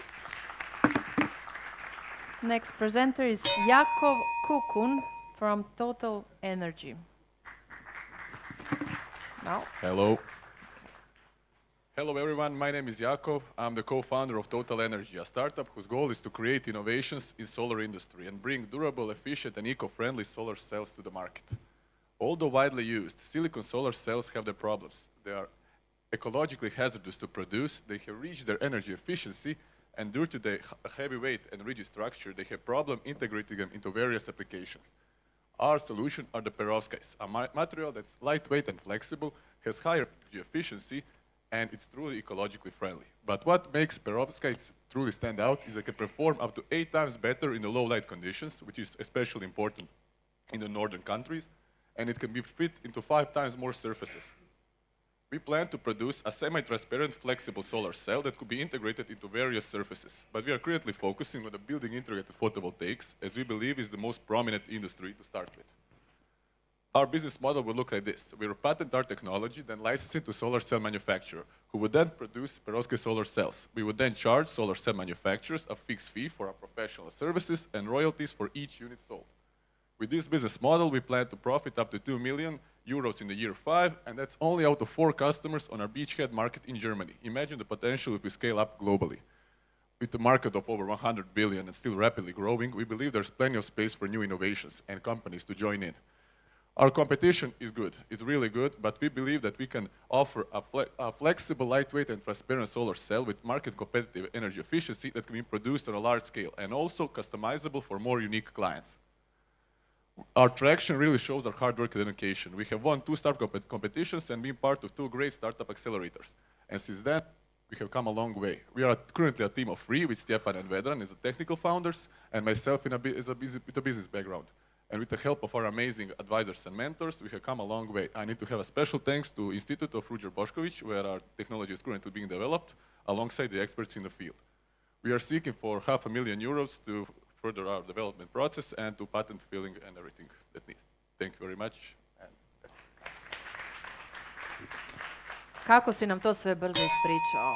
Evo ga, time for questions. So, can you comment a bit more on your IPs and the patents? I understand you don't have any yet. No, so we are currently at TRL 5. We have made a prototype that's working, but still not good enough. So the main problem with the product is the durability. Current technology has at least 25 years of durability. Ours is currently around 15 years. Okay. But do you know Evola? We have a big list of competitors, okay, but they are mostly focused on niches. They have a lot of niches like building integrated photovoltaics. You can make a lot of products, and we plan on building walls and windows. Okay, but can you explain to me in simple words why you can develop this product without currently having a patent when there's so many others out there? Don't you infringe any of their patents? Yes, our plan is to not sell the product because of the economies of scale. We plan to make a manufacturing process, then patent it, and then sell to solar cell manufacturers. Yes, we don't plan to make it in-house, so we plan to just license it. Yes. That's it. So basically, the main difference will be in the application you're targeting. Yes, competitors are working yes, on different. And regarding perovskite, yes, perovskite, yeah. Perovskite, sorry. How is the supply chain? Why is not so widespread as other materials like? Mostly, it's not commercially available. Mostly because it's not currently durable enough. Because current technology needs at least 25 years of durability. But where is the material coming from? It's a mineral that's synthesized out of many others. It's more of a technical guy, but yeah, it's a mineral that's come from a lot of elements. Okay, and is the supply chain already established or something that still needs to be built? Could you please repeat? Like, is it available? Is it a material that it's abundant? It's not a raw material, it's synthesized out of other materials. Right, yes. Understood, thanks. Thank you. Thank you. And time is up. Now it will come to us Bruno Rožman from Sonder AI. Polako, Bruno, sve ok, čekamo mi. Hello, I'm Bruno, founder of Sonder AI. 30 years, this is the amount of time we will spend on our mobile phones. But how much of that time is actually productive? So I want you to take a moment and think about this ratio. The problem is we juggle multiple apps that take our time and stop us from reaching our full potential. So we made Sonder AI, a mobile productivity app that helps users with personal development. So let's see how it works. This is Joe. He's a student that wants to start his own startup. Facing normal student problems, he often feels lost and overwhelmed. But then he downloads Sonder AI, builds his product with qualities, interests, and his skills, and then sets goals. For example, making a pitch. Sonder AI breaks it down into manageable tasks and steps tailored to his profile. If he gets stuck, he can always ask his personalized AI chat for help. But Joe is a social guy, so he really likes our feature where he can share his progress with the community and connect with like-minded individuals. Now that you saw the value of Sonder AI, I think everyone here has some of the apps shown. But Sonder AI checks all those boxes. Plus, we have a great gamification feature to keep our users motivated. We are targeting students and younger generations, and there are over 1.5 billion of them globally. And over 75% of them struggle with their tasks. So we are here in Croatia, and we started testing it with our users, and we validated the need for our app. But our main plan is to scale to the US. We'll monetize through freemium model, where we will offer premium features for a monthly subscription fee or around 10 euros. This is our team. We are 3 friends that share the same vision, and we come a long way. Ante is our technical CEO, and he made the app alone in the last 4 months. We are also supported by some key contributors that are good in their field and share our vision and help us with development. So yeah, as I said, in the last 4 months, we developed MVP and started testing it with students on Zagreb universities. And now, with a 25k euro grant from Hamag Vikro, we are planning to register a company so we can prepare for a pre-seed round to grow our team, to invest in marketing, and launch in the US by the end of 2025. So thank you, and join us.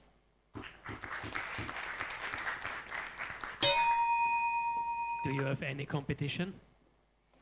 Yes, we like to say that our closest competitors is LinkedIn.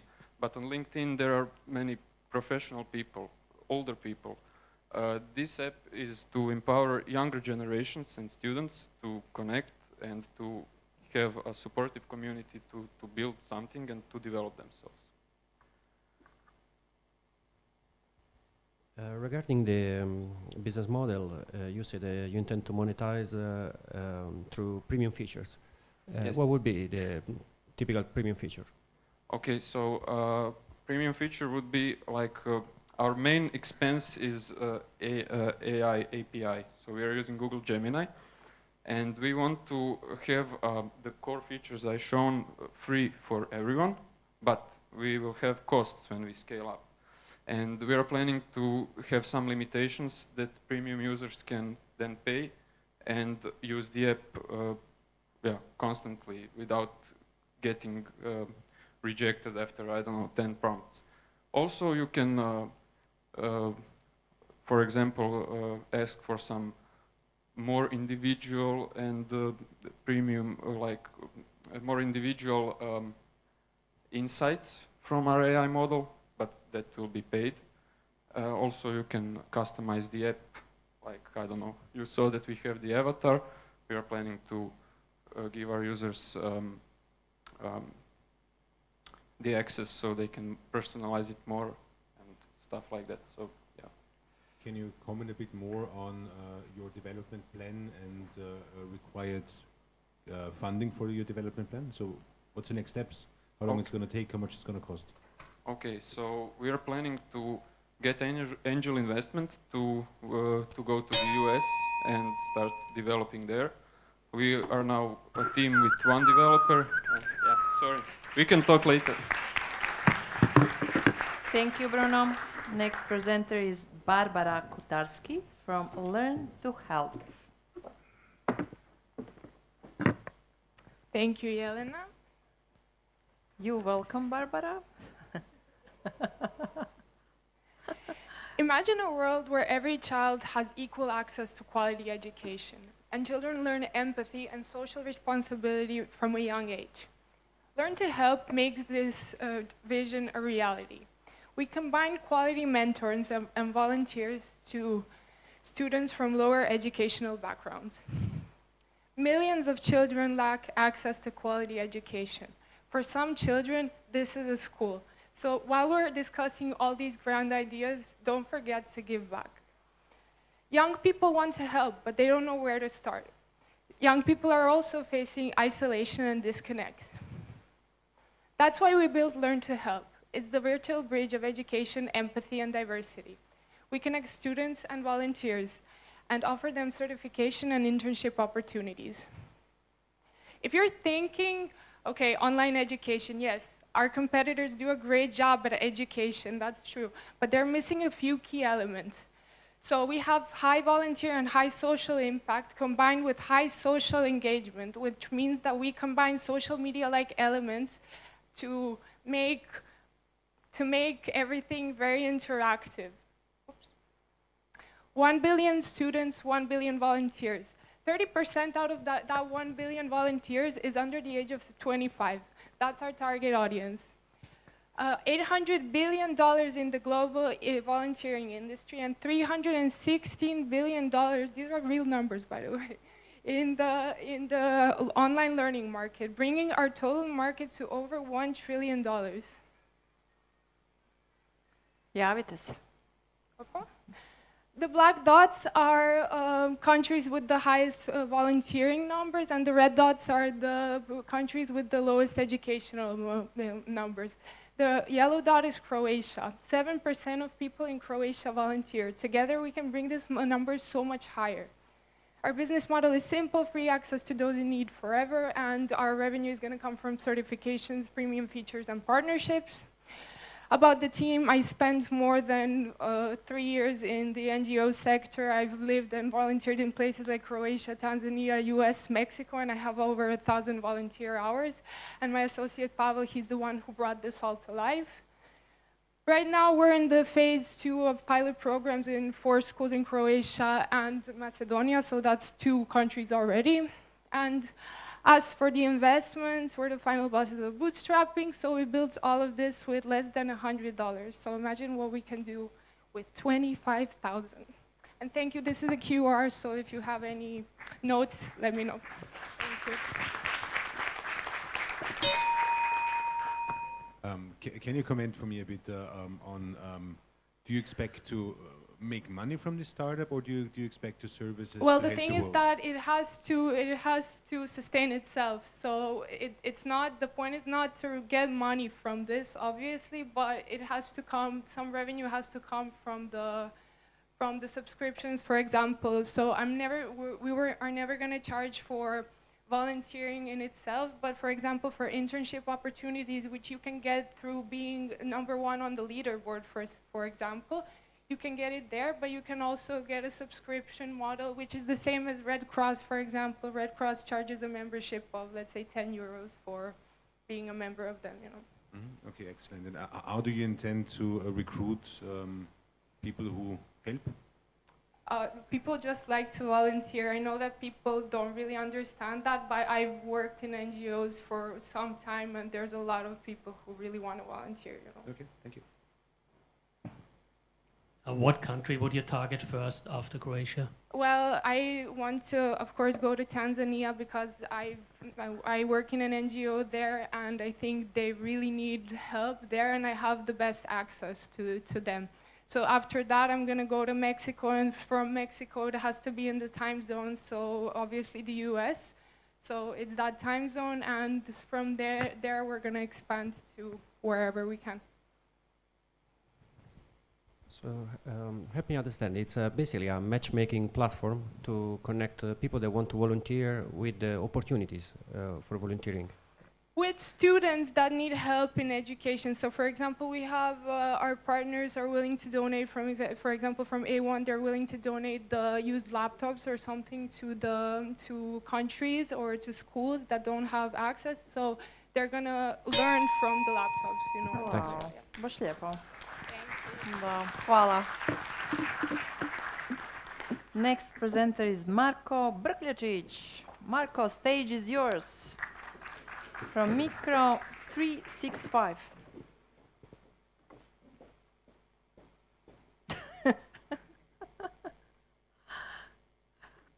Okay, it's working. Hi, I'm Marco. Raise a hand if you know what microgreens are. Oh. Okay. Okay. For those of you who don't, microgreens are a force of nature. Microgreens have 50 times more nutrients than a fully grown vegetable or a fruit. They're easy peasy and quick to grow and require almost no gardening. Microgreen market has a bullish tendency with a projected value of $3.5 billion in a couple of years. Micro 365, our solutions, has much more potential beside growing microgreens. It can personalize your nutrition, boost your health and wellness, boost urban agriculture, and many more. Our low-cost home growth solution, Micro 365, has a B2C business model, and our preliminary market research gave us a target price of $80, which will give us a gross margin of 80%, and this will allow us to hit break-even after 500 units sold through the channels of e-commerce, partnership with restaurants and markets, and a subscription model for our users. So, behind the scene, what does it look like? Our competition has either messy looks with exposed soil and splashy growth media, or they look like bulky hospital equipment. So they're detached from modern home design, and basically they had a great concept with very poor execution. So what would you rather take for your health? A handful of pills or nice microgreens grown at your home? That's what we offer. Micro 365, our holistic well-being solution to nurture your health with microgreens, and it's boosted by IoT, STEM, and AI to educate yourself by improving your life and your health. How does the future of Micro 365 look like? Well, we're working on that. Katarina is our marketing specialist. Davor and I are focused on developing the product, and as you can see, we're seasoned startup founders. What we need from you is a support, so a workplace to go out from the proverbial startup garage, mentors to scale up our business, and $350K to develop our product and launch it on the market. Micro 365, boost your life with microgreens. Wow. Thank you.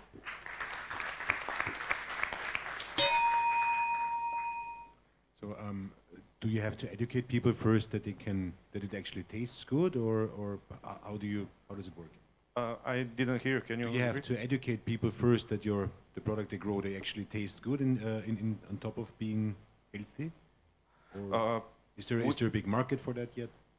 There's a huge market, but it's mostly it's B2B. So you have microgreen growers that supply pre-cut microgreens to the supermarket. Okay. We will allow people to cut out the supermarket and all the plastic packaging. Can you grow everything in there, or?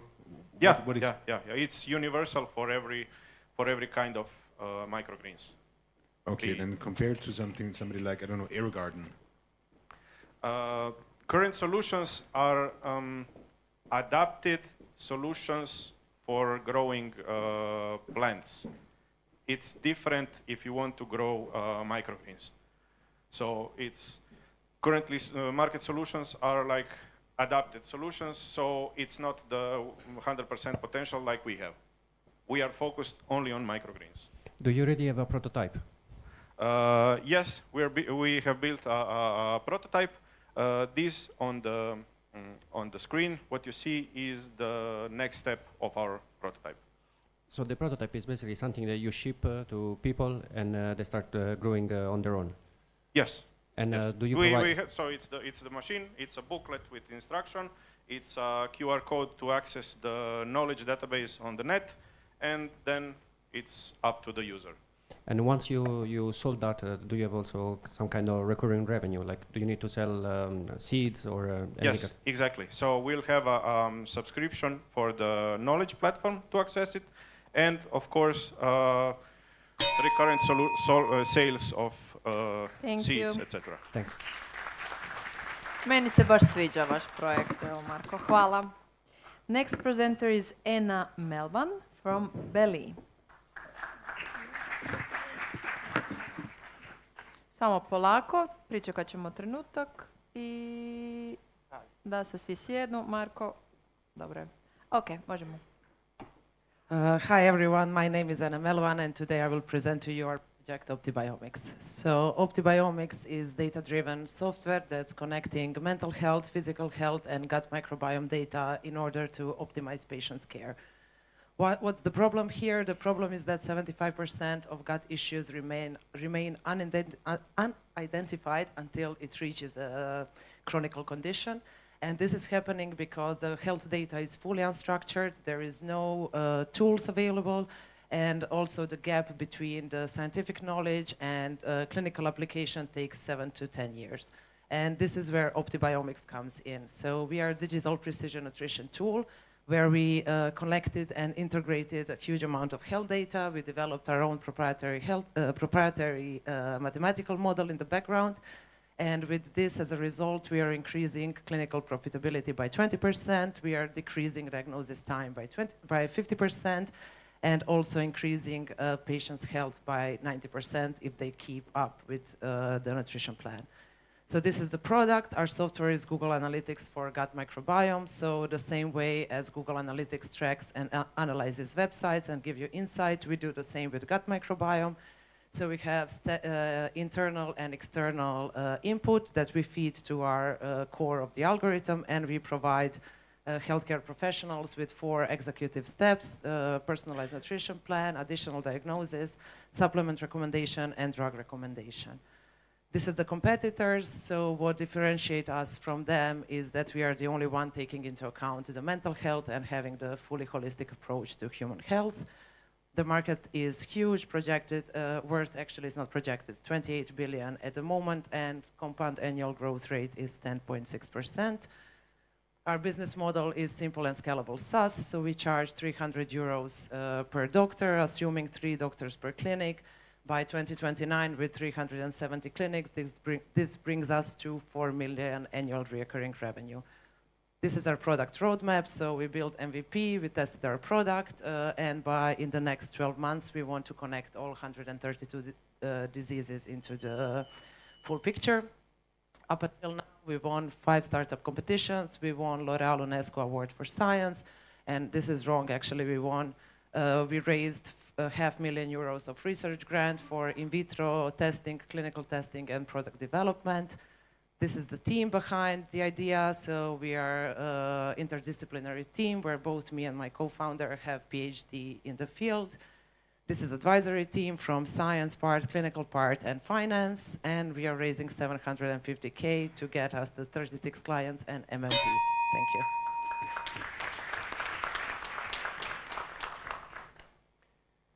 I heard a lot of health and treating. Are there any regulations? Do you see yourself in the food dietary sector or in the health treatment medical sector?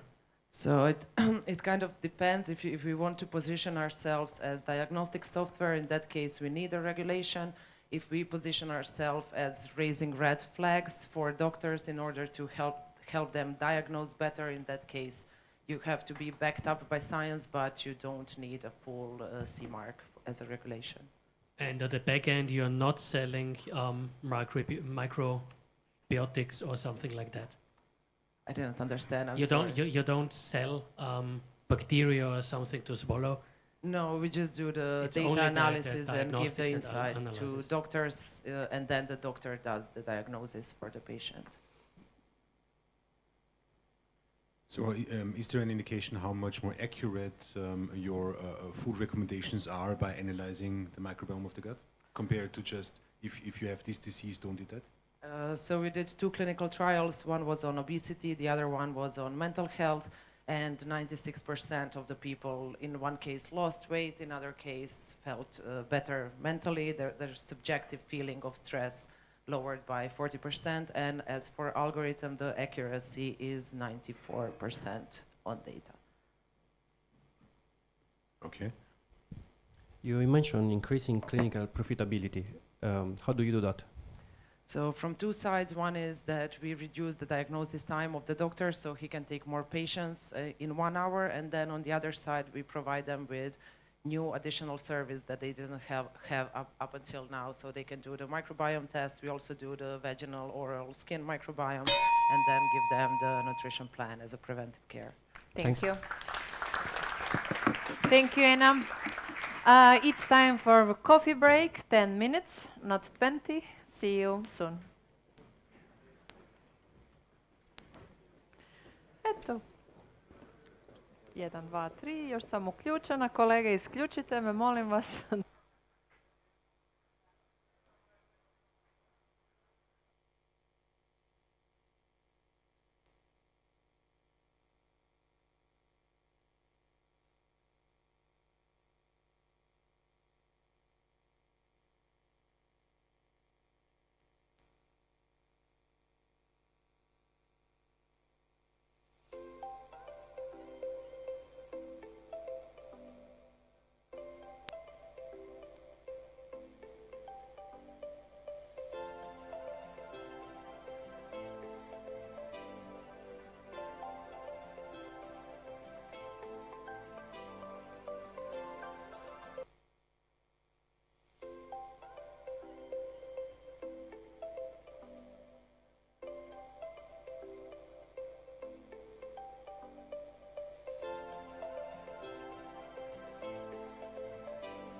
4, 5, 6. Dobrodošli natrag. Zauzmite svoja mjesta, molim vas, dame i gospodo. Svi smo se opustili. Gospoda koja sjede sa strane, također zauzmite svoja mjesta ili to je vaše mjesto.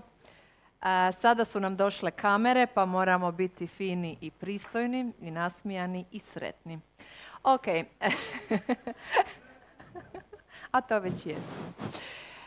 I naš prezenter je već na poziciji, gospodin Christian Kamber from Splick AI. Thank you. Okay, you're welcome.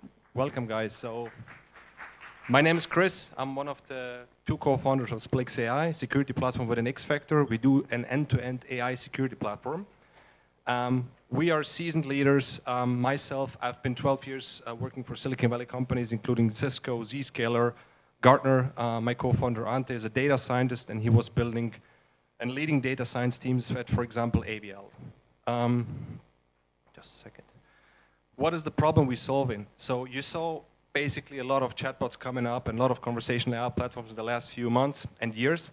And one of the most common examples is actually where someone was buying a truck for $1. So meaning you were able with prompt injection and jailbreak to buy a truck for $1, which was a Chevrolet example. On the right-hand side, and those are all LLM-based applications, domain-specific applications. On the right-hand side, you see an insurance chatbot out of Croatia, which we managed to hack and make us some offers from the competition. I will not mention the company. So, but this is not the only problem. Problems are coming or getting even bigger. So text-to-text mostly is today, but voice chatbots are coming, video streaming, picture streaming, where you can basically, with one fake image, make the whole chatbot talk in your language. Expanding probe to automate remediation. So what we do is we simulate attacks on those AI agents, where we have our own database, a tech database. And on the other hand side, our rail is an AI firewall, which is sitting between the LLM application and the user, and try to filter all malicious data, including off-topic, on-topic content. The platform is automating over 5,000 attacks daily. And yeah, we also do map against compliant risk frameworks in order to make it work in the CI/CD pipeline for you. The competitive landscape is huge. We have currently over 100 competitors globally, but on the testing side, on the shift left side, there's only a few. So we compete mostly against open source, including also some commercial tools. Here are some companies we already work with. We incorporated last year in Croatia. In June, we opened our US entity, raised 2 million pre-seed, and we are now almost at 1 million ARR of revenue. Those are the companies we work with, securing their conversational AI, Gen AI platforms. We are well known for our CTFs. So when you ask me about my USP, it's my team and the ability to hack any kind of AI and LLM out there. And this is also demonstrated in the CTFs and the capture the flag tournaments we do, like Black Hat, DEF CON, etc. We're raising now 5 million seed at a multiple valuation, obviously, and this is the next step in order to move to San Francisco and open office there, etc., etc. Thank you. Etc., etc. I evo ga, vrijeme ističe sad. So can you explain to me what are you looking to get out of the startup program? Yeah, that's a good question.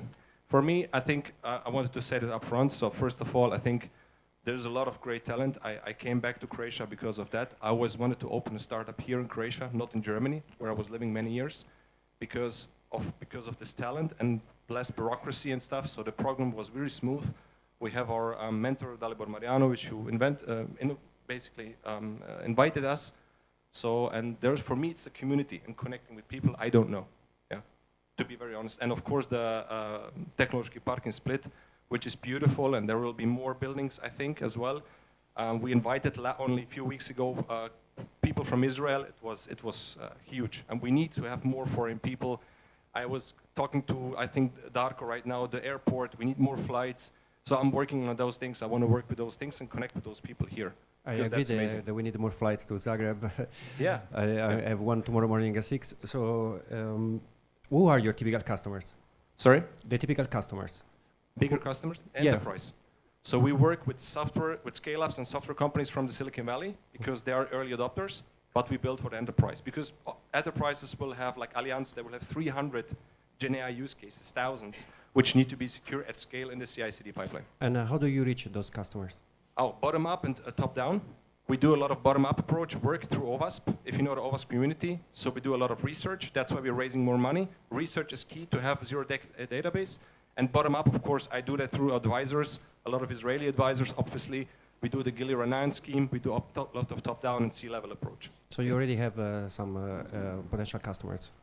We have customers? Like you're in contact with a few of them? Yeah, of course. We have 15 paying customers plus another 20 services customers. And are they in a specific vertical or you're targeting? No verticals, overall. Thanks. Yeah, retail, Christian, e-commerce. perfect. Thank you. Now it will come to us Ivan Lovrić and Josip Brčić from Workspace.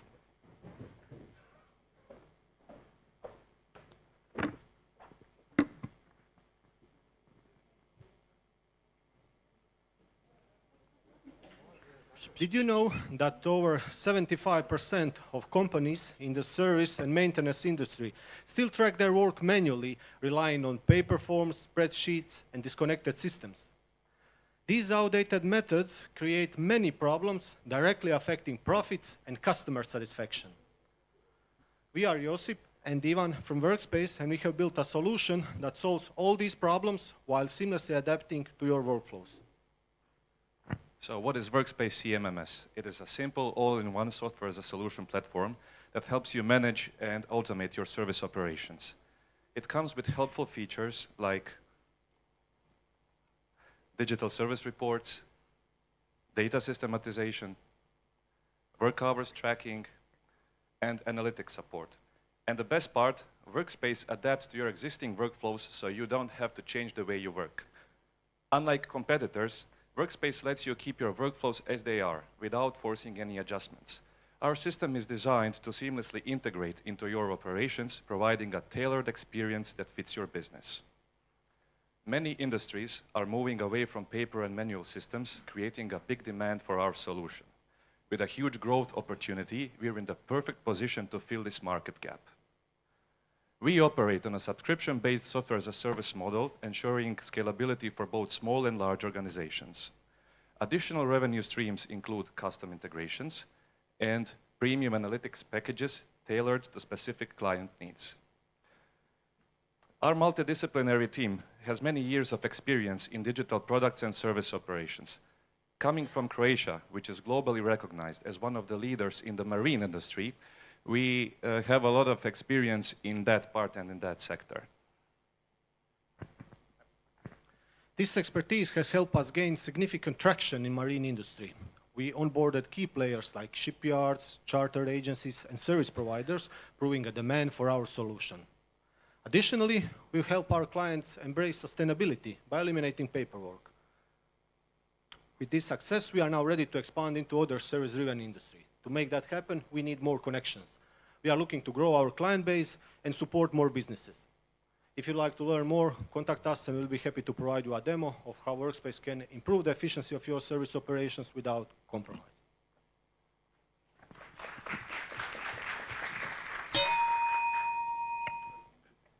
A lot of really big companies are paperless already and have implemented their systems. Where do you find your spot? We mostly want to cater to small and medium enterprises. You wouldn't believe how many companies actually are not paperless. We are cooperating with companies that earn millions of euros per year, and they still use spreadsheets and Excel. And they send, for example, when their technicians do maintenance or repairs of some equipment, they use WhatsApp to send pictures of what was before and what was after. And then some administrators fill the information into Excel spreadsheets. And for example, when they want to find out what was the last service of some piece of equipment, they have to go into either Excel files for that year, or physically they have to find a folder for that year and then find the physical service report. So when was your product finished, and how many paying customers do you have yet? We finished developing our product in April this year, and currently we have 6 paying customers. And how much are they paying per month? Sorry, how much? How much are they paying per month? So the basic package is 40 euros per user per month. Okay, and how many users do you need to break even? How many users do we need per year? To break even. To break even, 42 users. Who are your main competitors? Our main competitors are companies that are well established in CMMS operations. Their names are Worktrack and Maintenex. However, they're very rigid systems, rigid meaning non-flexible, and their high implementation costs make us a better alternative, which is more cost-effective. Thank you. Thank you, Ivan and Josip.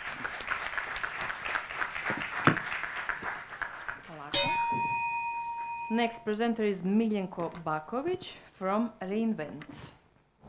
Thank you. So, hi, my name is Miljenko, and I'm here to present, if this works, yes, a beach and resource management system that we are currently developing. So, I'm quite sure you're all familiar with this situation. It's time for a summer vacation, and you just want to enjoy it and relax, right? But you come to the beach, everything is super crowded. There's a bunch of tourists everywhere. And you can't find a free sunbed. You can't find a guy who is handling the payments. You even don't know how much does it cost. And after all of that, you would maybe like just to have a cold beer, right? But it doesn't go easy as that. But it should be easier. So that's why we invented the digital platform that seamlessly connects beach businesses with the visitors. The idea is not just to help the visitors, but also the vendors to be able to sell their products in a more wiser and efficient way. The first part of the solution is the visitor application. It enables the self-payments via QR code scanning by the visitors. It also enables the advanced reservation of the beach spots, as well as ordering food or drinks from your sunbed or buying different beach activities, such as, for example, ticket for the aqua park. On the other side, we have a vendor application, which simplifies the management of beach items rentals and makes it way more efficient than it is today. Also, the complete process is automated and it supports automatic online invoicing. There is a bunch of advantages that this solution brings. For the vendors, it's all about cutting the operation costs, simplifying the management, increasing the sales, but also for the visitors, it's about increase of safety and decrease of the satisfaction. Also, what is most important and what is today missing in the beach businesses, it's actually ability to plan improvements based on the real and actual feedback coming from the customers. When it comes to the competition, most of our competitors are focused on the private beaches, while we are trying to focus on the public beach sector, as well as provide higher level of customization and automations to our clients. So far, we launched the MVP at Zlatni Rat, which is one of the most famous beaches in Croatia, located on the island of Brač, not that far away from here. And we gathered the valuable feedback, which we are now using to develop a full-scale product. Our business model is simple. It consists of a small onboarding and subscription fee for the vendors, but the most revenue actually comes from a service fee applied to each completed order from the actual visitors. Our team consists of skilled and experienced engineers who have a proven experience of working in well-known companies like Rimac Automobili, Ericsson, Nikola Tesla, and Q Agency. We are currently in development of a full-scale product which we plan to launch in April of 2025, and we are currently looking to onboard the new clients and looking for new partnerships. Thank you.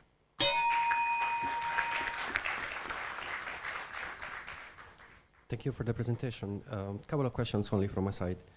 So I would like to ask you why something like this is not already there. Like you present a few competitors, but it doesn't seem to me that many places are using this kind of services. Yeah, traditionally the beach businesses are very manual and they rely a lot on manforce. I think that part of the industry in tourism, it's now going under transformation. It's something that we have seen in production ongoing in the last decade or so. And now it's time for the tourism, because the labor has become so expensive that now even the businesses and the companies that are running these businesses see that there is a need for a severe digitalization and they're ready to invest into it. Okay, and very quickly, you mentioned that you will focus on public beach. Yes. Who will pay then? Who is going to be the customer in a public beach? So public beaches usually have multiple vendors over there, which we then charge on subscription and the onboarding fee, which is in the range what they pay to there for the payment systems that they are using, and they can completely replace it with this system, so there is no additional investment for them. But actually the actual revenue comes from then the visitors, which are paying a fee as a part of the product that they are paying for or the service they are paying for. Two quick questions from my side. First, you didn't mention Reservato. Why? And second, what do you do with older people, whatever, who don't have smartphones? Yeah, so regarding the first questions, we are currently mostly focused on the beaches, but this solution is designed in a way that it can be easily applied to the resorts, even to hotels or any other similar places that would sell similar services. On the second question, the solution actually supports what we call manual payments. So in case somebody is not doing a self-payment, beach worker can actually come to the actual visitor and then charge what it needs to be charged. Thank you, Thank Miljenko. Next presenter is Hrvoje Mihovilović from Alnav.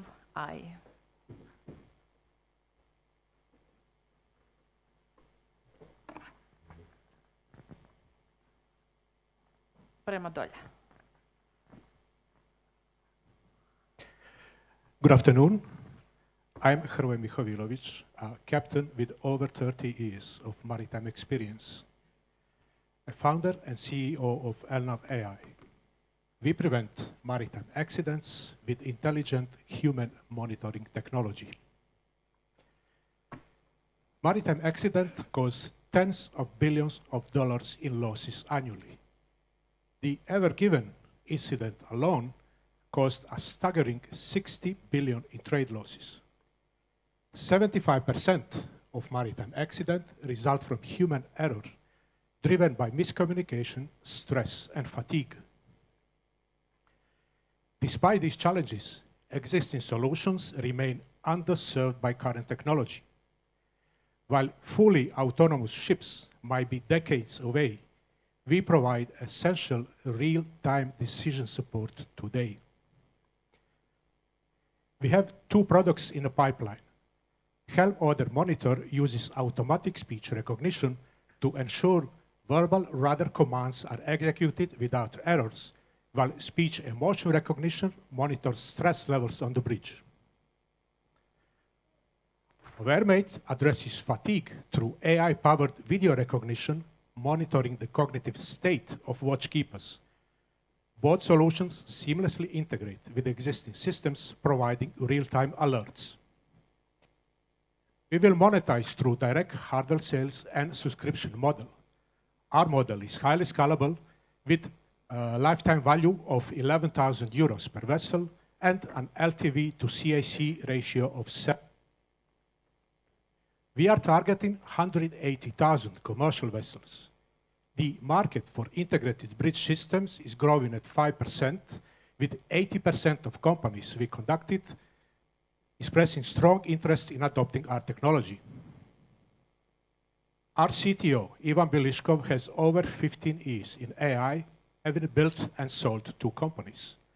I bring over 30 years of experience in maritime operations, understanding the industry challenges. Our marketing advisor, Mislav Biondic, excels in brand development. We've secured significant partnerships and validated our technology. We're raising 900,000 euros to achieve product certification, launch marketing activities, and commercialize our solutions. We've already secured 45% and are seeking remaining 500,000 to bring our solutions to market. With rapid advancements in our technologies, this opportunity is moving fast. Don't miss your chance to come aboard. Thank you.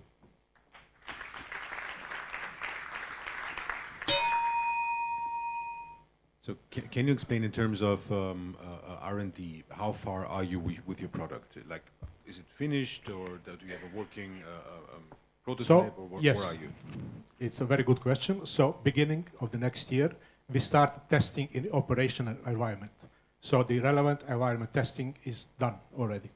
Okay, with whom do you already do you already have a partner for that? Yes, we have one shipping company that transfers cement from Italy to Croatia, and they they arrive on weekly basis here in Split. It's a perfect companion because our partners are also Faculty of Maritime Studies in Croatia and the Pilotage Association here in Croatia. So we are working in them to make this feasible. Okay, and last question, what about language support? Which languages does your product support? So it's a very good question. So the HELM orders are issued in 99% in English language. And this is regulation by the International Maritime Organization. So we had easy job there because English language has to be used. But for the speech and motion recognition that we used in HELM order monitor, that model is trained for 100 different languages. Who has the last responsibility, your system or the captain? We are decision support system. So you can overrule it, it's just for help. Exactly. So because, yeah, this is the AI liability that we would not get even approved to use it. So we are decision support system to help the present process. So you presented two products, if I understand well. Correct. And which one is the main, the one that you think will bring more revenues? In terms of the price, the HELM order monitor is more expensive. Depending on the size of the ship, it will be between 8,000 and 18,000 US dollars. But AwareMate has more customers. Thanks. Thank you. And the next presenter is Alen Pecirep from Veros Consilium. Hi, my name is Alen, and I'm CEO and co-founder of DOCT. We are a telemedicine platform, and we are connecting patients with GPs and specialists online. Burning problem for patients in primary medical care in Croatia and other SE countries is shortage of doctors. Currently in Croatia, we are missing 270 family doctors, and it's similar with specialists, and it's the same across whole region. Second problem is after hours availability. Outside regular working hours of doctors, it's hard to get medical attention except in emergency rooms. The third problem is distribution of services. Our doctors are living for bigger cities, for Western countries, and as a result of that, unpopulated and remote areas are left without proper medical attention. Cohom did a study, and they are predicting that in next 4 years, 1.5 million Croatians will have no family doctor, and that is almost 50% of population. So we came up with solution, DOCT Patient App. It offers 24/7 access to GPs and specialists.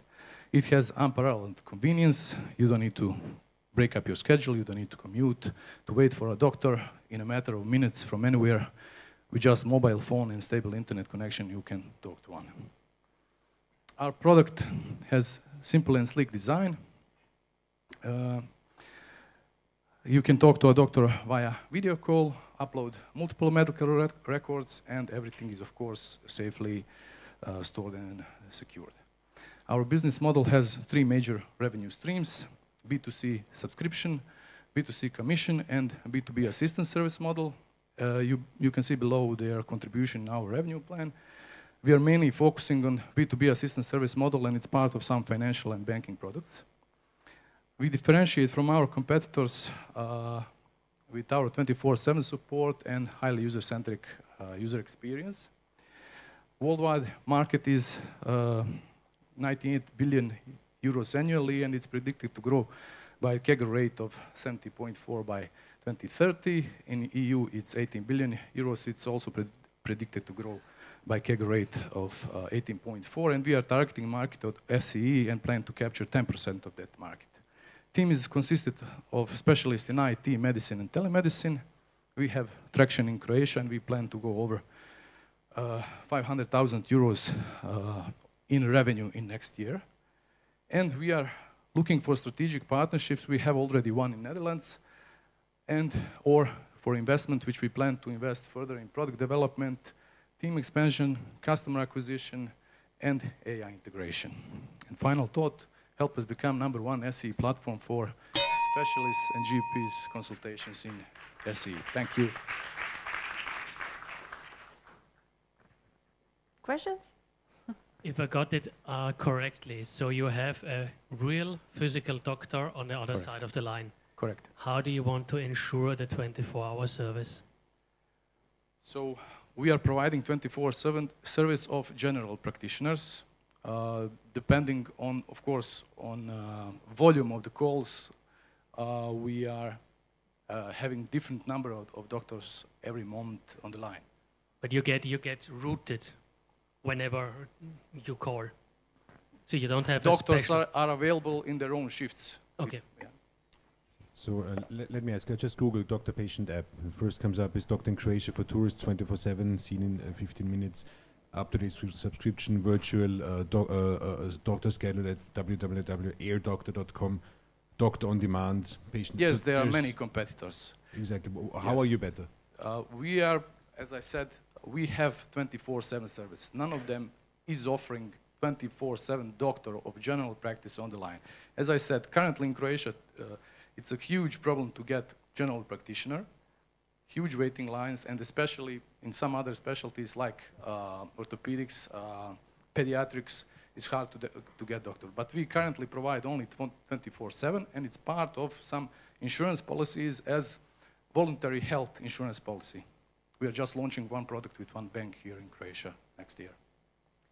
You said before the doctor is answering during their shift. During their shift, they most probably see a lot of patients. How do they can do both? They are working in their spare time. When they are not working in their offices, they are working on our platform. And they are committed only to this. They can only use laptops. Čak su Alena i googlali zbog tebe.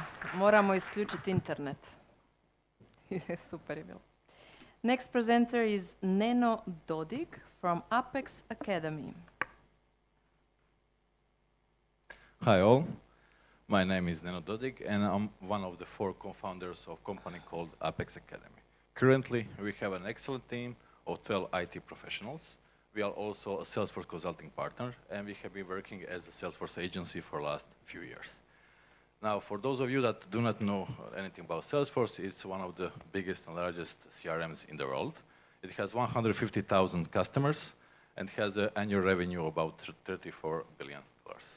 And currently, it's on the AI hype train with these solutions like Einstein and Agentforce.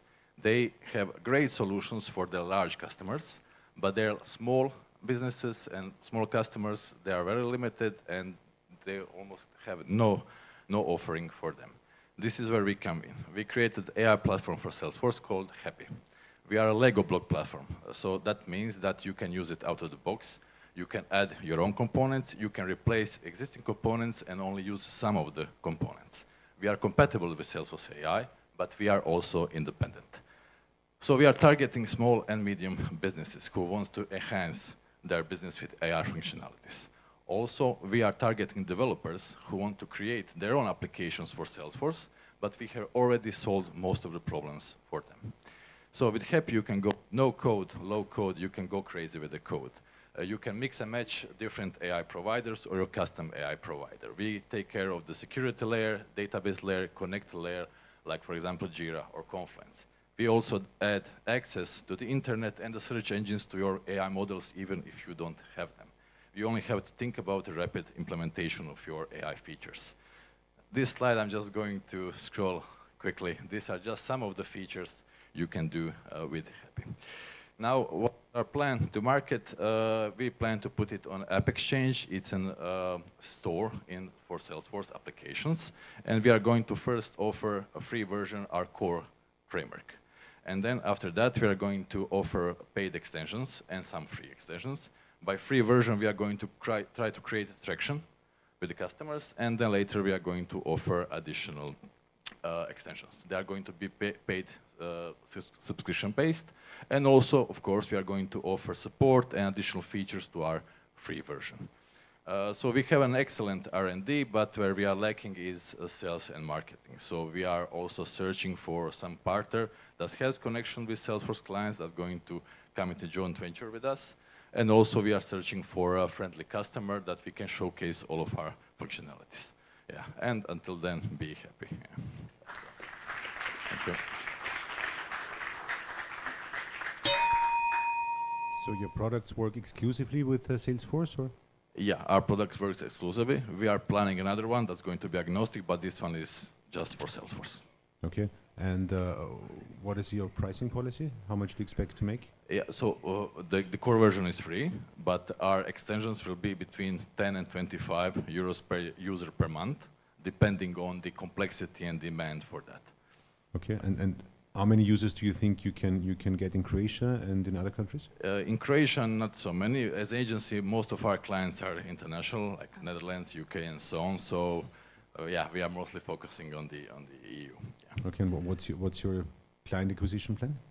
Well, we will, with our extensions, we are going to target, like for one extension, we usually need around 5,000 or 10,000 euros to develop it, and then we expect like at least 100 users. That's maybe 10 smaller companies that we can break even with that, and then we will try to attract more. If I'm a small and medium enterprise, I want to use Salesforce, what would be the value proposition you're offering to them? Well, you're already using Salesforce, or, well, if you're already using Salesforce, you're first going to look at the Salesforce offering, and it's a tremendous entry point with Einstein and GPT and so on. So the only other solution is our solution. So probably you're going to take a look at that. And especially if you're a small business, you only need 1 or 2 or 3 features. You don't need a mastodon with everything. And especially with our solution, you can really pick and choose the functionalities. And in some cases, you don't even need a specialized agency that's going to help you implement that. Yeah, you can use it out of the box or with no code. Okay, thank you. Thank you. Is that all? Okay, thank you. Next presenter is Josip Volarević from Decentralized Reader.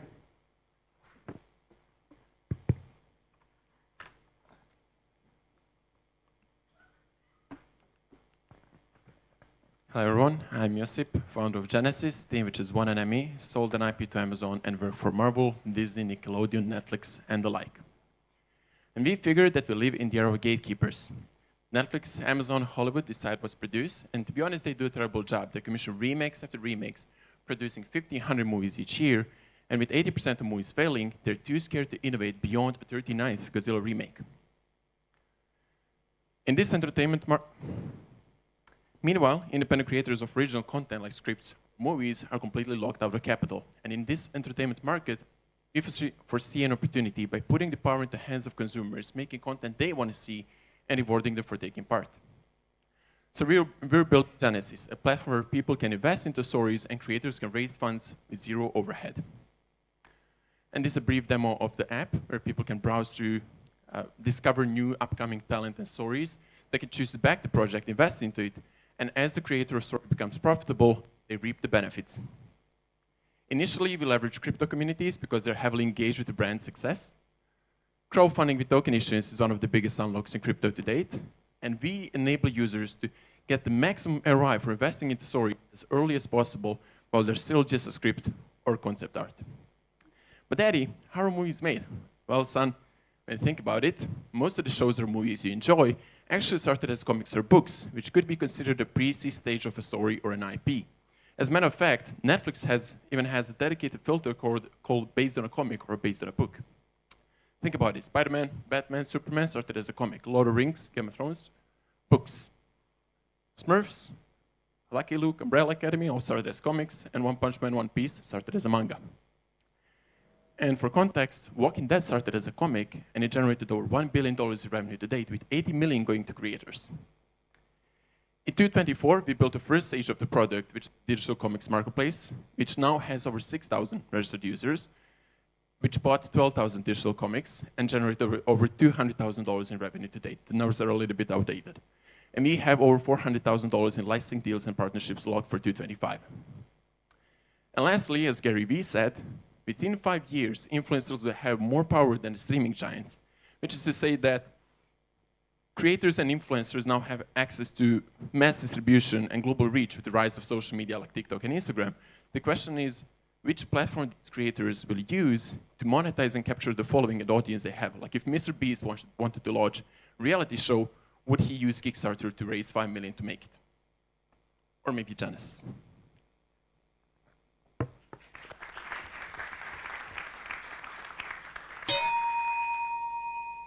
So I buy into the story. It makes a lot of sense. I don't understand fully where you guys are now. The platform is ready. So the first stage of the platform, which is the distribution, we didn't want to build the investment platform until we actually managed to handle distribution. So we actually spent the whole year making the platform for selling digital comics and also finding partnerships like one of the biggest comic publishers like Image Comics Publishing, etc. The first stage is done. 2025 is going to be dedicated to making a platform where people can invest, tokenize investing into stories. Okay, does it mean that the guys that invest, they also get the benefits of the rights? Yeah, currently it's literally just selling comics and it already has $200,000 in revenue. And in 2025, when the investment is there, it's going to be handled through licensing deals. So as you buy the tokens which represent the share equity in the comic or the story, not necessarily comic, you actually do a revenue share essentially. So currently no revenue share in 2025, yes. Okay. And how will you make money? Multiple ways. So one of them is we take up to 30% fees on all the sales on the platform, whether it's comics or some other form of IP that's being sold. We take 10% of token supply when the IP is launched, and we also take some of the secondary fees, etc. But that's less important. And one of the models that I'm actually proud of is just like Netflix has Netflix originals, we would have our own originals. So we'd sell our own tokenized content and IPs, where we essentially get up to 100% of revenue. So when you're more advanced than that, you may want to get in touch. We have a small share in a company called Acetera. They trade. Could you repeat that a little bit louder? Later down the road, you could get in touch. We own a share in a company called Acetera. They provide a trading platform for secure tokens and all kinds of tokens. We're a platform for trading tokens, if that was the question. No, I'm telling you, when you're done, we'd be happy to provide a trading platform for you guys. Ah, sweet. Thanks. Thank you, thank you. Thank you, thank you. Šta se ovo događa? Aha, ovo je alarm, baš. Sve u redu, zanemarimo. Samo lagano napustimo prostoriju. Šalim se. Čekaj, pa pričekat ćemo, jel da? Jure, hoćemo čekati ili? Let's wait this out, yeah. Okay. Take a breathe, outside, inside. A šta ako će trajati pola sata?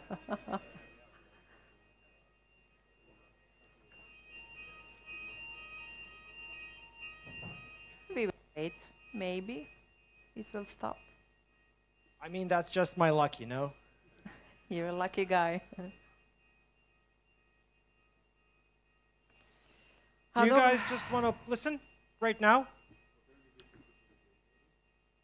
Excuse me? Break early? I don't think so. Come on, guys, I just got on stage. You don't have to, kick me off that fast. You don't need a break. Especially... Oh, imamo drugu glazbu. Ovo inače znači da prolazi. Jure, kako je? Dobro je sve. That's good. That's good.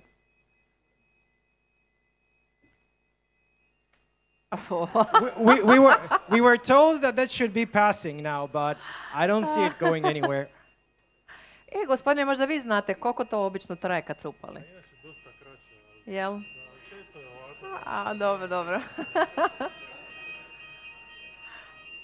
So I guess this is a stand-up routine now. Sadly, I forgot all my jokes, so...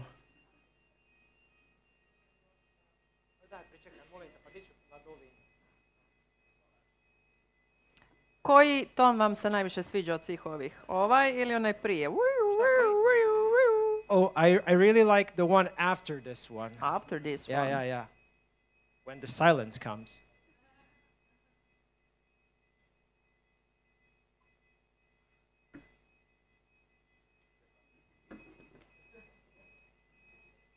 Ha dobro, možda se nešto stvarno i dogodilo, a mi lagano sjedimo i uživamo. A vani kaos.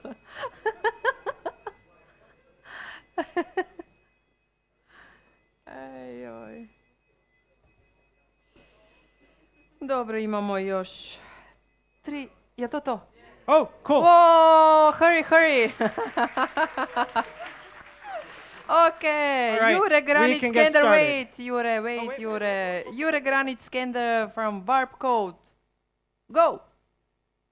So, hey everyone. hey. I'm Jure, and I'm here today to present LinguaPop. Jure. Instant language skill testing for schools and organizations. We'll just do this, okay? Okay. So, I'm in the language learning industry as a technical provider, and what I've noticed in my time there is that every single semester, language schools need to test their students' language skills, and there is a huge shortage of tools that does this properly.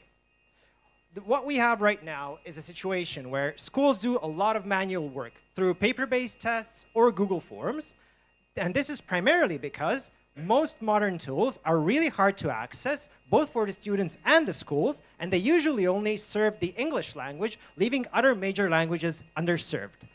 What we've done with LinguaPop is break down these barriers, both for the schools and for the students. The way we do this is that LinguaPop offers a platform which takes only 15 seconds to send a test or 100 tests. It requires no setup from the school or from the student and is accessible from any device, and it is available in 5 major languages with more to come. The way this works is that the school simply sends a test through one of our many means. The candidate takes an adaptive placement test in their language, and the school gets the candidate's results together with their test progress. Compared to our competition, we are the only ones who offer multiple languages, can integrate with CRM and LMS solutions, we offer white labeling for the schools, and we are the most cost-effective option on the market right now. And language learning is a worldwide phenomenon with over 1.5 billion active language learners at any time, 80% of which are in one of the 100,000 schools worldwide. And it is a growing market with emerging markets such as Latin America and Asia Pacific. And we want to capture these markets by using a very simple and straightforward pricing plan, which is a pay-as-you-go model, and we're offering an affiliate partnership with a 20% commission to anyone who wants to use this, and we do have these users. And so far, in the past 6 months, we've sold over 3,000 tests, and our users cannot get enough of us, and they are everywhere, from New Zealand all the way to the US. And this is because we are an experienced team with over 8 years of software as a service experience in the edtech sector, and this is our second startup.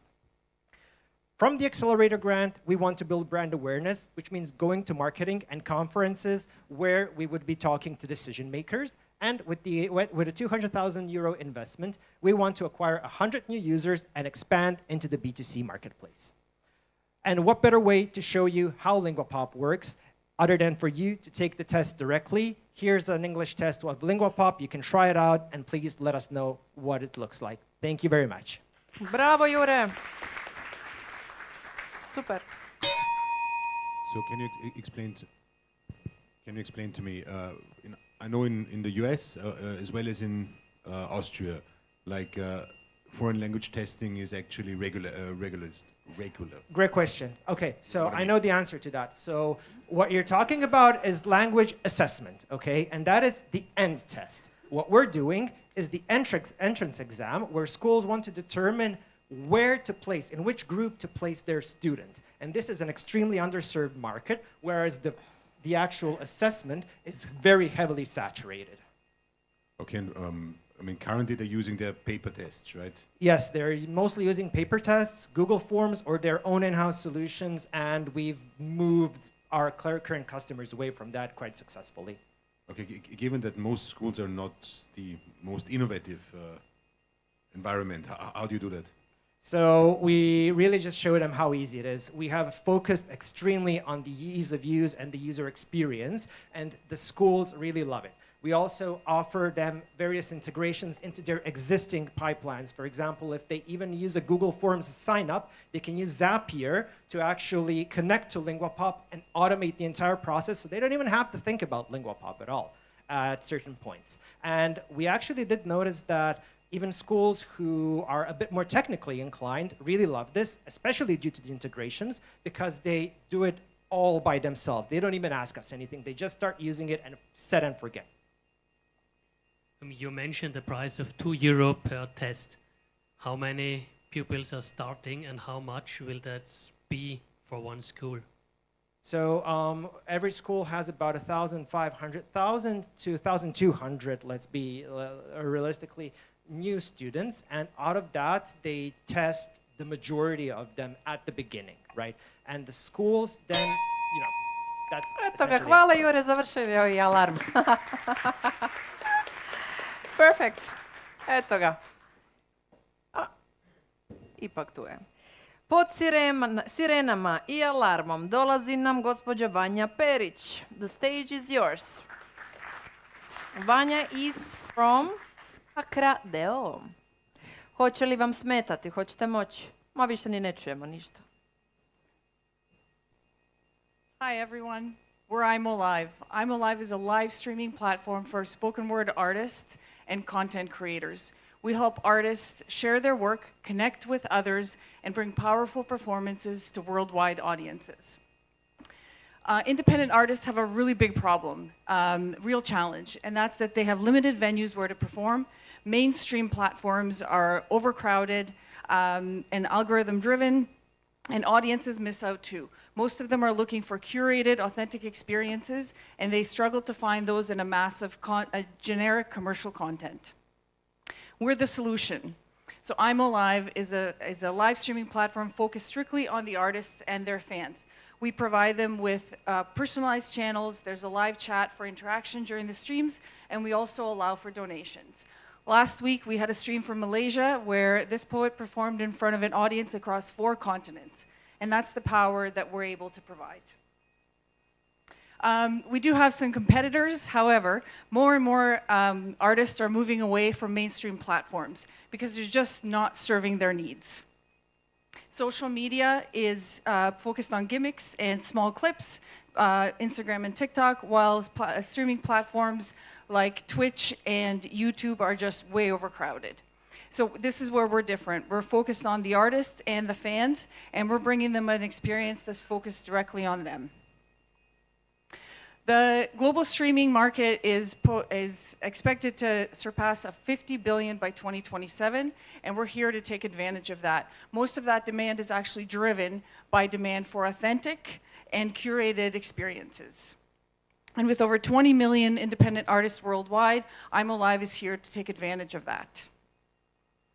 Our business model is focused on the artists and on ImAlive to make sure that we're all benefiting from this.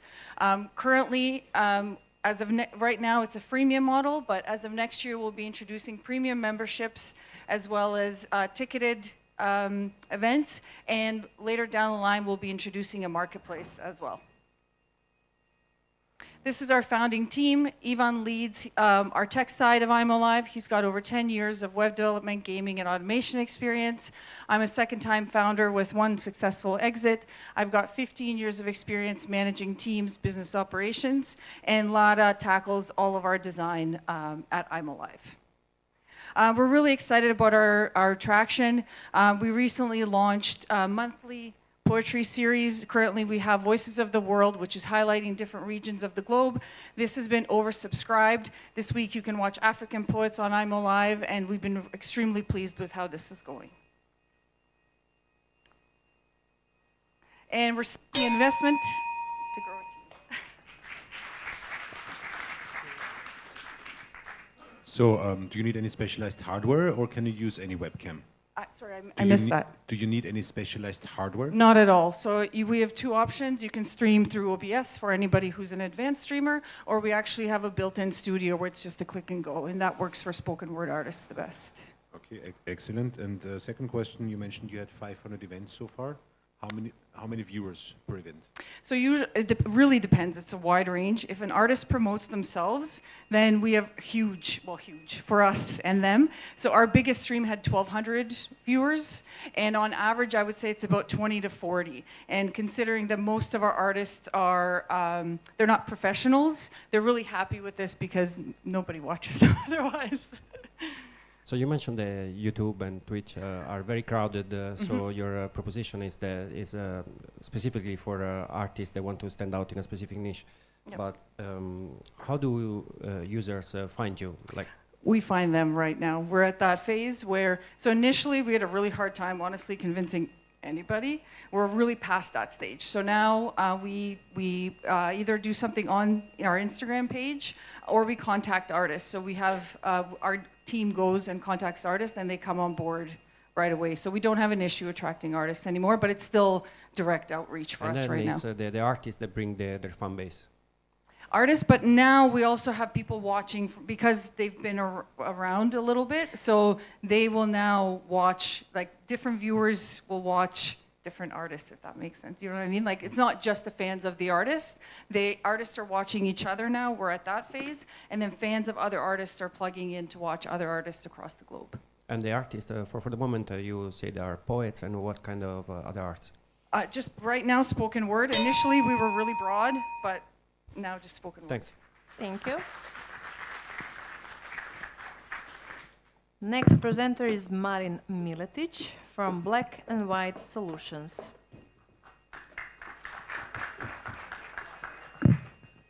Hello.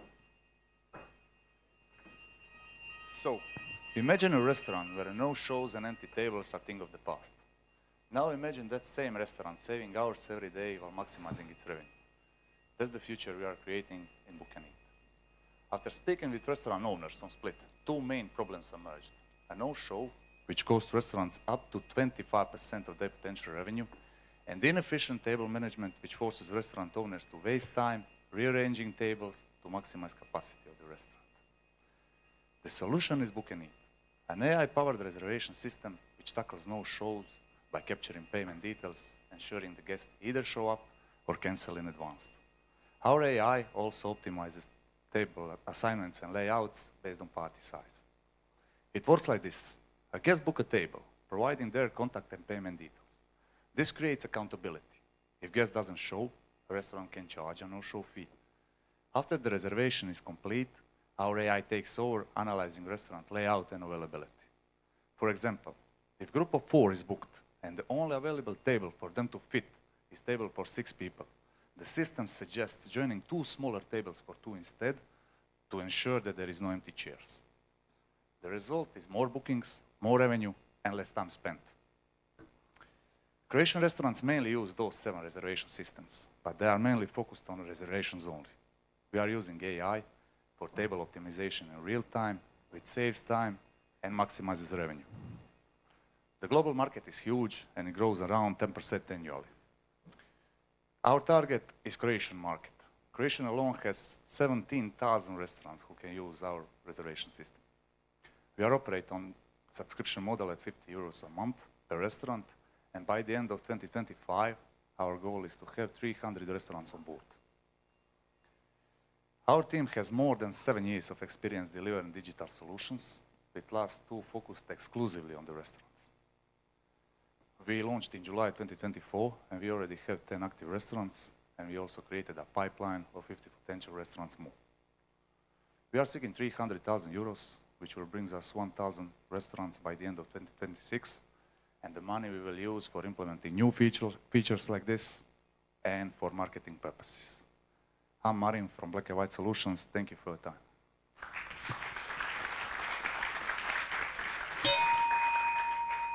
So, as you can imagine, another online booking for restaurant tables per se is nothing new.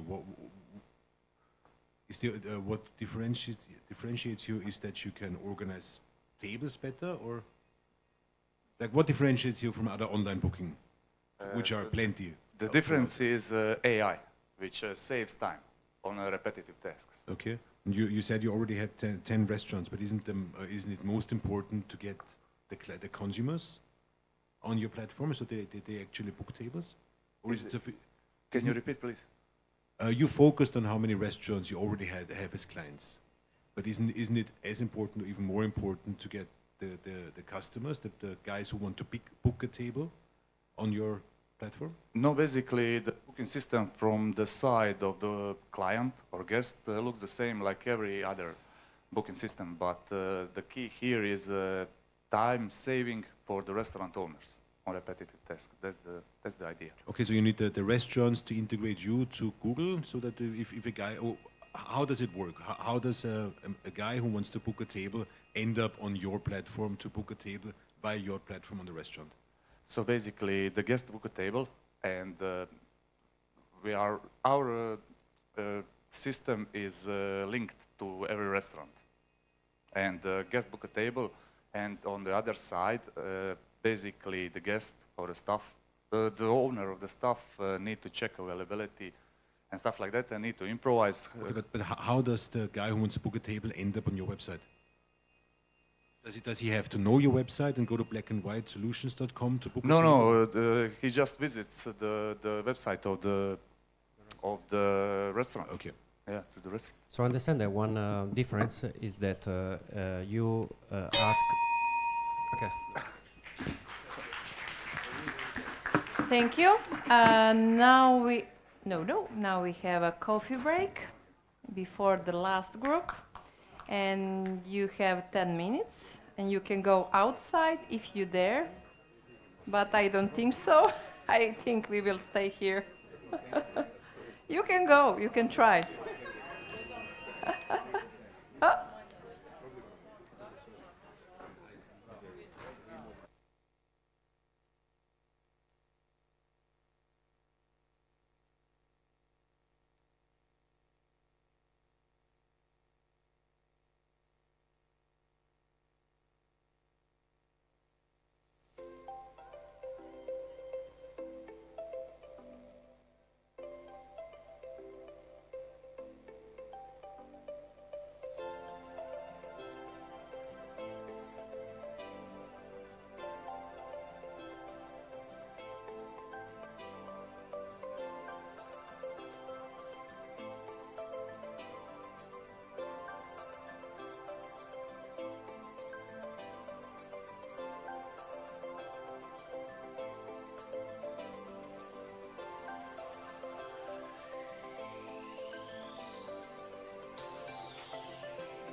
Uključena sam, dobro.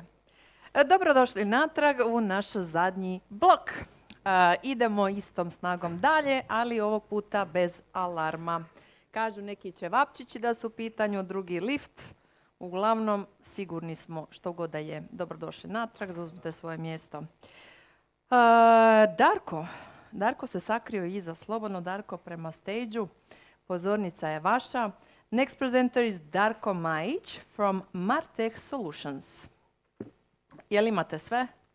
Imam. Sve radi? Radi. All of us here are distracted video users. Did you know that Did you know that 9 out of 10 Americans use a mobile device while watching video ads? Brands are paying expensive video ads, but who actually watches them? The big problem is also,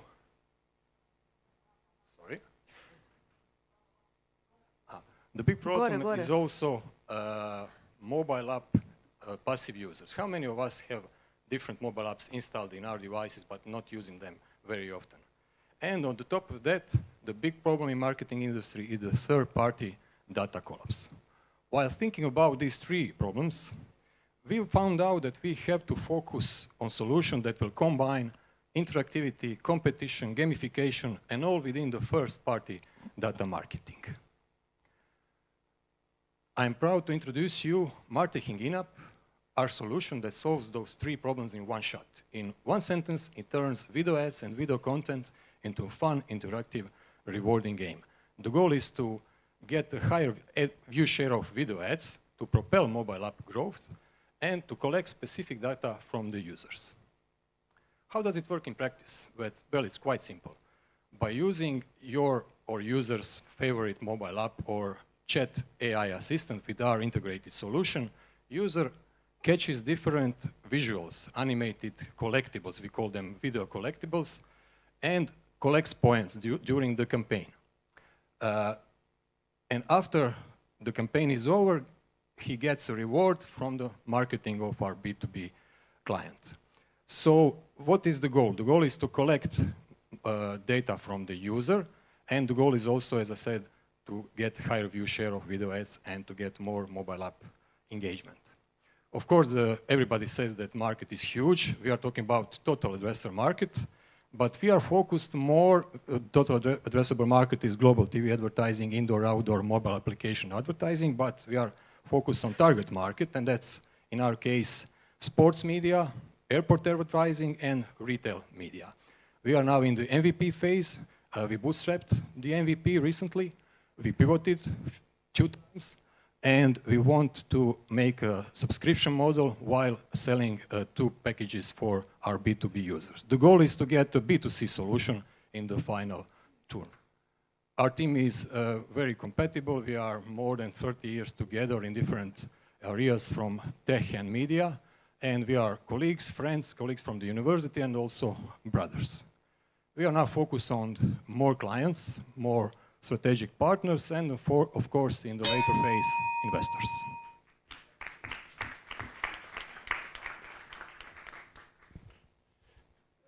Thank you for the presentation. Just to understand a bit better, basically, you will use the application to take a picture or like a screenshot of an advertisement and get points for watching the ad. Am I right?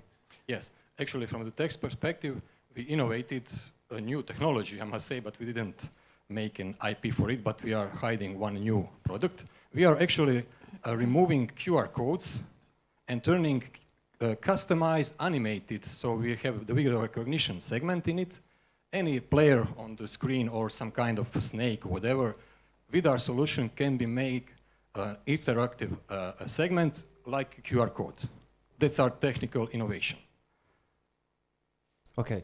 And you said that you pivoted a couple of times, and now this is a B2B solution that wants to become B2C. Can you explain a bit more why and what does this mean? Yeah. I just talked with Neven. He knows us from the Big Bang in Rijeka. Actually, it was not a mistake, maybe mistake. We are focused on the total addressable market with B2C solution, without investments. We tried to bootstrap to B2C, but we found out that B2C is really too huge for us in this phase. So we pivoted to B2B, and we were targeted more to sports media, retail media, and now the airports. We won the first reward, and that's our first test customer. For 6 months, it will be tested on Zagreb Airport, hopefully on another airports, and one also sports club, basketball sports club from Italy. We are part of the InfoBip startup tribe, and we found out that maybe for us it's better to go on B2B in the first phase, and later with some investments, not some, but many investments, we can focus more on B2C.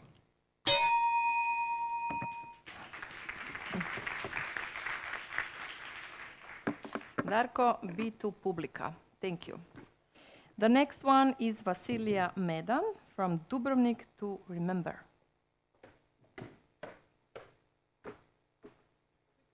Kliker ispod mikrofona mi se čini da je. Dobro.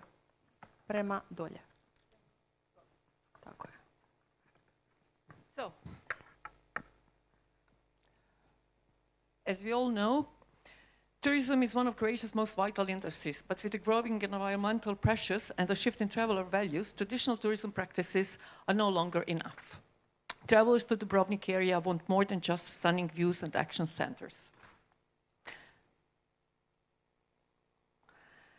They want to discover unique, eco-friendly experiences that help them connect with the local culture. They want to enjoy authentic activities and live with a sense of purpose, knowing that a trip supports the local community and preserves its beauty for the future visits. Yet, finding curated, reliable options that align with these values remains a challenge, leaving travelers without the seamless, meaningful experience they were seeking. Local collections bridges this gap. As the ultimate sustainable goal for conscious travelers, our web-based platform serves two main goals: to help tourists discover the sustainable businesses, and second, to provide local SMEs with a marketing platform to showcase their sustainable practices and to connect with the conscious travelers. Our platform is more than just a listing site. Each business is evaluated through a sustainability assessment, earning a rating that reflects its commitment to eco-friendly and ethical principles, thus ensuring transparency and trust.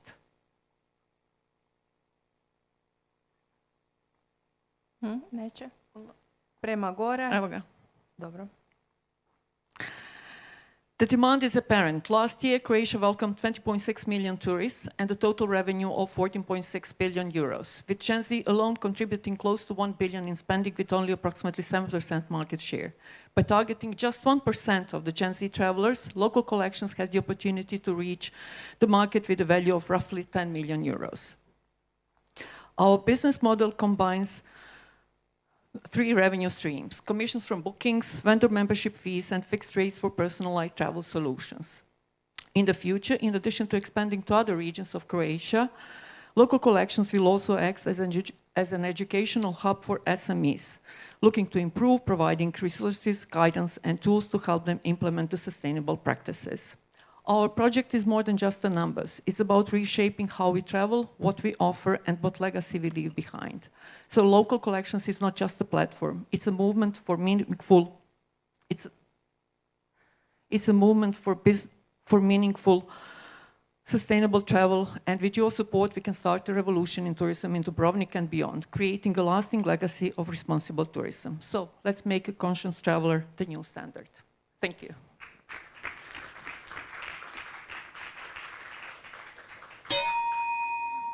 How the customers and clients find you? How do we find them, or how they find you, your platform? We are planning to invest in marketing, both offline and online. So Google Ads, social media, and plus, since we are starting from Dubrovnik, we are planning to also put some ads locally, bus stops, so that we are visible on spot. So how many spots do you have currently covered in your platform? We haven't launched platform yet. We plan to launch it by the beginning of the season. So we plan to have at least 10 spots in Dubrovnik. Okay, what do you have so far, and how long did it take you to develop it? We are right now in the project phase DLR5, and we are finishing some details and planning to start with it after the new year and be fully ready by the beginning of the season. Okay, and how are you different than your competition? We've seen Because a we are- couple days ago somebody who's trying to do the same. So I'm curious how you excel. Because we are actually one-stop shop. Because so far you will find sustainable restaurants or sustainable accommodation or sustainable this or sustainable that. Our platform aims to put together all small SMEs who are working in alliance with the sustainable principles, including yoga instructors, tourist guides, restaurants, small farms, winemakers. So put them all of them together on one platform. Okay, and do you have any of them yet interested in your platform, or you haven't reached out at all? We have done some market research, so we believe that we will have quite a number of them. Okay. Can you share what the feedback was? We planned the first year. You mean? So when you did market for the research, SMEs, what exactly? we plan to have 100 SMEs vendors to have on our platform in the first year. Just on time. Thank you to Ms. Vasilia. Next presenter is Mario Maricic from Ambos.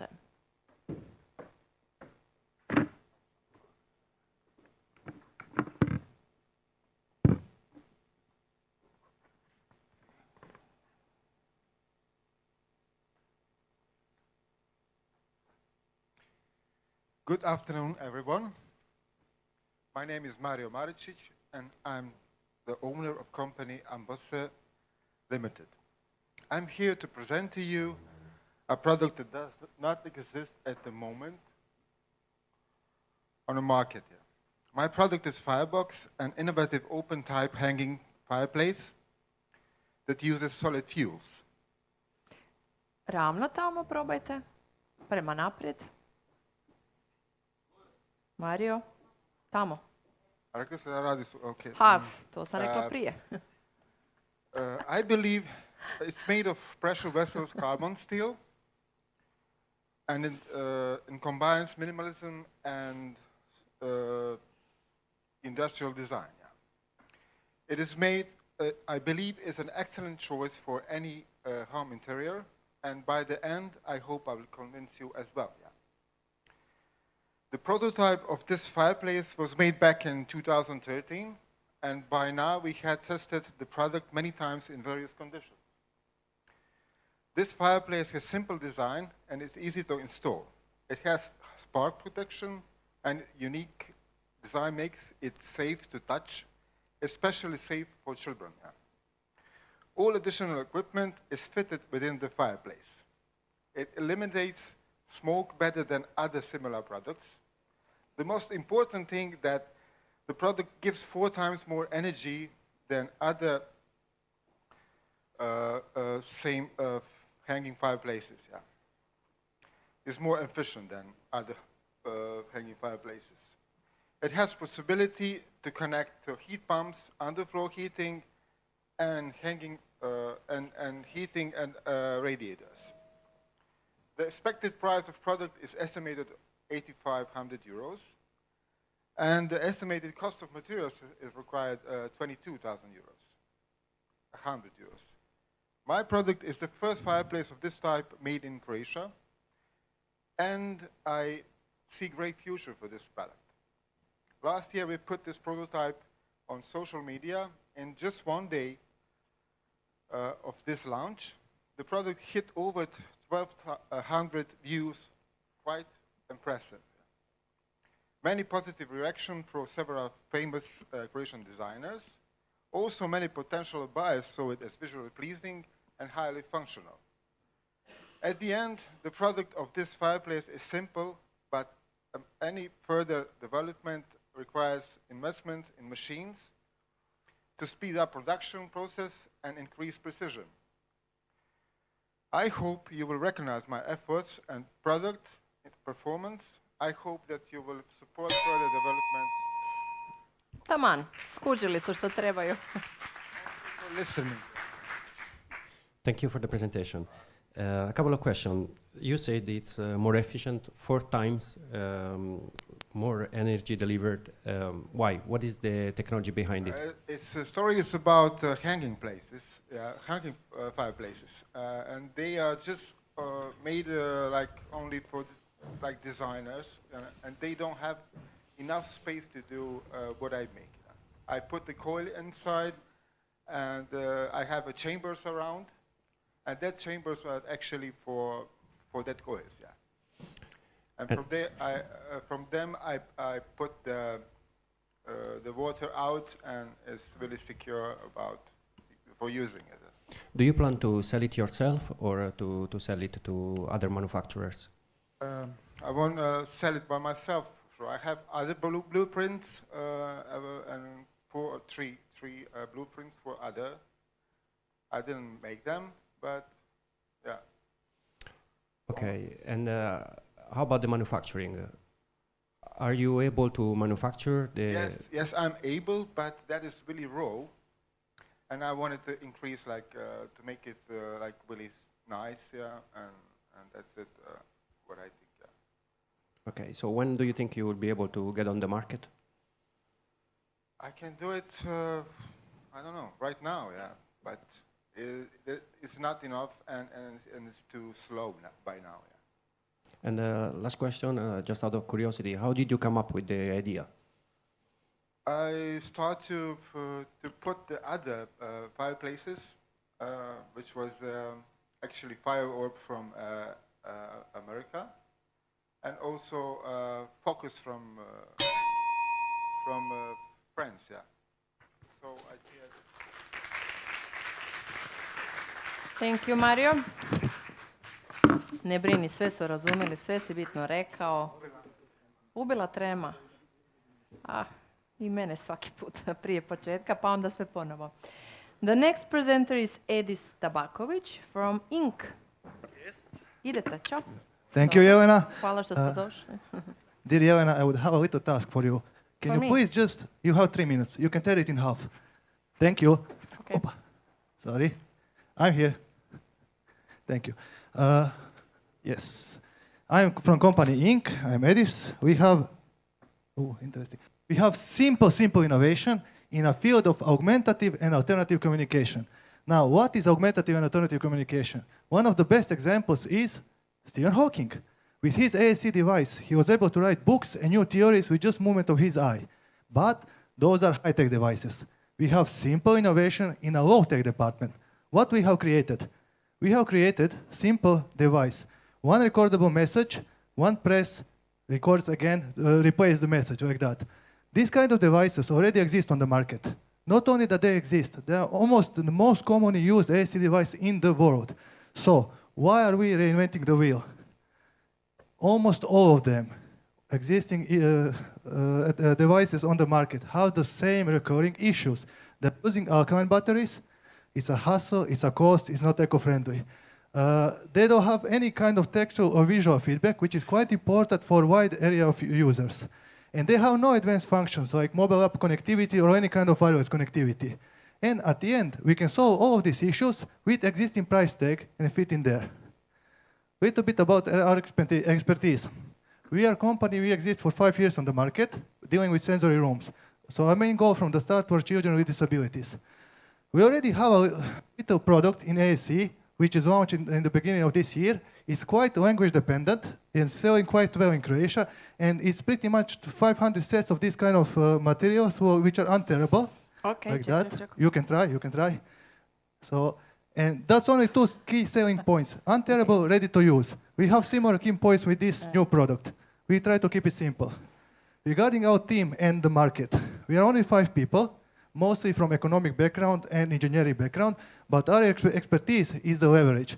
We are servicing almost each and every institution in Croatia which is specialized with the children with disabilities. We have franchises in the Bosnia, Serbia, and Kosovo, and we have sold competitive products in this area, one recordable message buttons, over 2,000 pieces. So we know what are the issues and why we want to solve them. And that's pretty much it. Simple. Bravo. Jerry. So do you intend to sell to the schools themselves, or how will you distribute your product? Simple. It easy. We have wide connections. So first 200 units we can sell easily through direct channels, and we have connectivities with distributors throughout Europe, and that's our next goal, to connect with them to reach serial production. For creation and market, it's easy. Like I said, first 200 or 500 pieces is easy to sell. Okay, and how will the retail price change if you sell it via distributor? We try to keep the end user price fixed, because our goal is to be useful at that. So with distributors, it's not an issue to have a lower margin. We don't care about that part. In Croatia, we will earn for the company as itself. Okay, so the 160 euros. Yes. We have the at least 50% margin on that. So it's efficient. Okay. Okay. So what's this table where you're comparing your solution with what is already there, and there was this difference about the battery that are being used, then sensory feedback, I understand, and the third was about the integration of the app, am I right? Yes, wireless connectivity, because with an app you can have text-to-speech and advanced functions from the side. You don't need to interfere with the user as itself. And who would be using the app? The app, the mentor, the special teacher, but it's optional. The device needs to be ready to use as simple as possible, because our users are not so tech advanced. They are focused on the children, and they need to have the simple device. That's the thing. We are trying to provide as simple solution as possible. So your main product is the device itself, the fact that you add the tactile features. Yes, and visual feedback, plus the connectivity, which is already in PCB. PCB is done. It just opens the opportunity to build up through the years to update those devices. Thanks. Eto, piše sviđa mi se i sviđa mi se. Da, evo hvala. Hvala, barem znam da neću potrgati. Next presenter, Renato Stankovic from Kipica. Thank you very much. So, good afternoon, everybody. My name is Renato, and I'm very proud to present to you Trivia Troops. I want to start with two facts. So, fact number one, quiz culture is more popular now than ever before. There are TV shows, apps, and pub quizzes.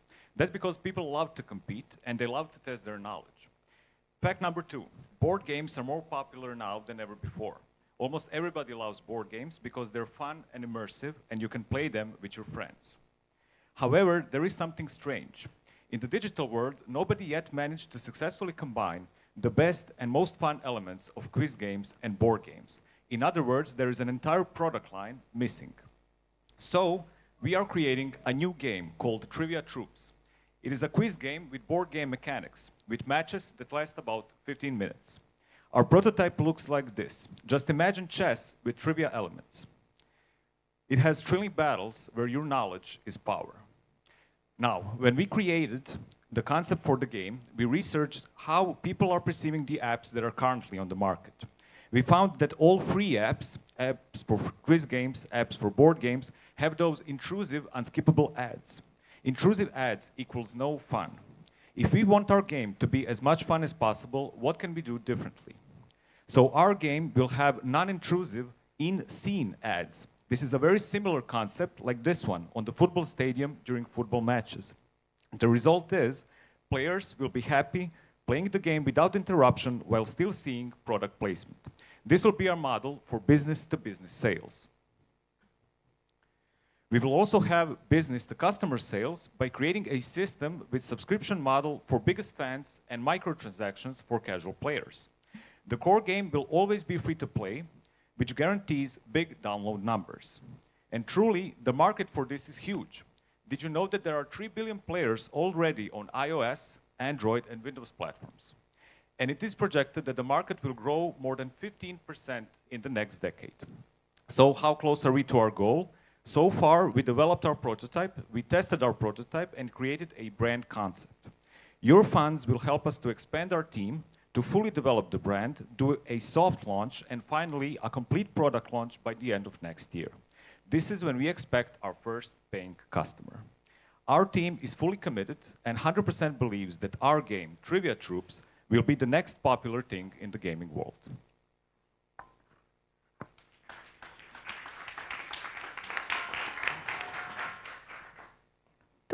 1.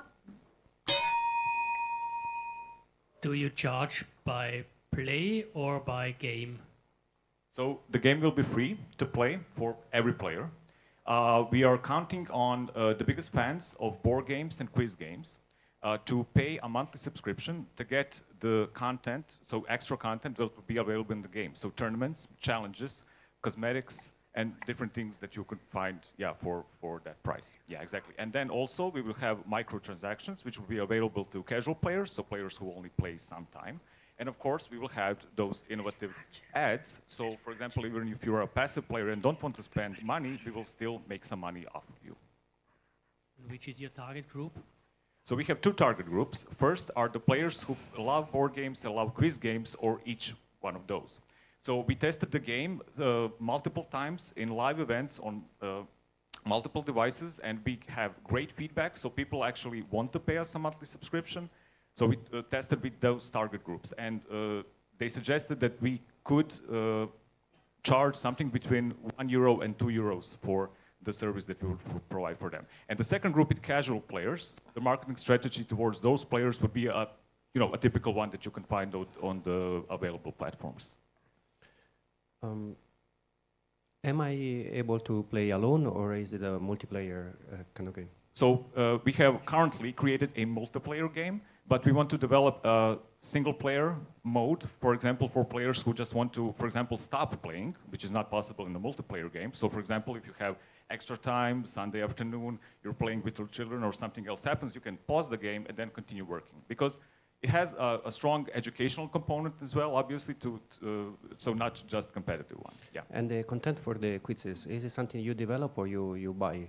So the content for the monthly subscription, or, sorry? No, for the quizzes, like... Oh. Thanks.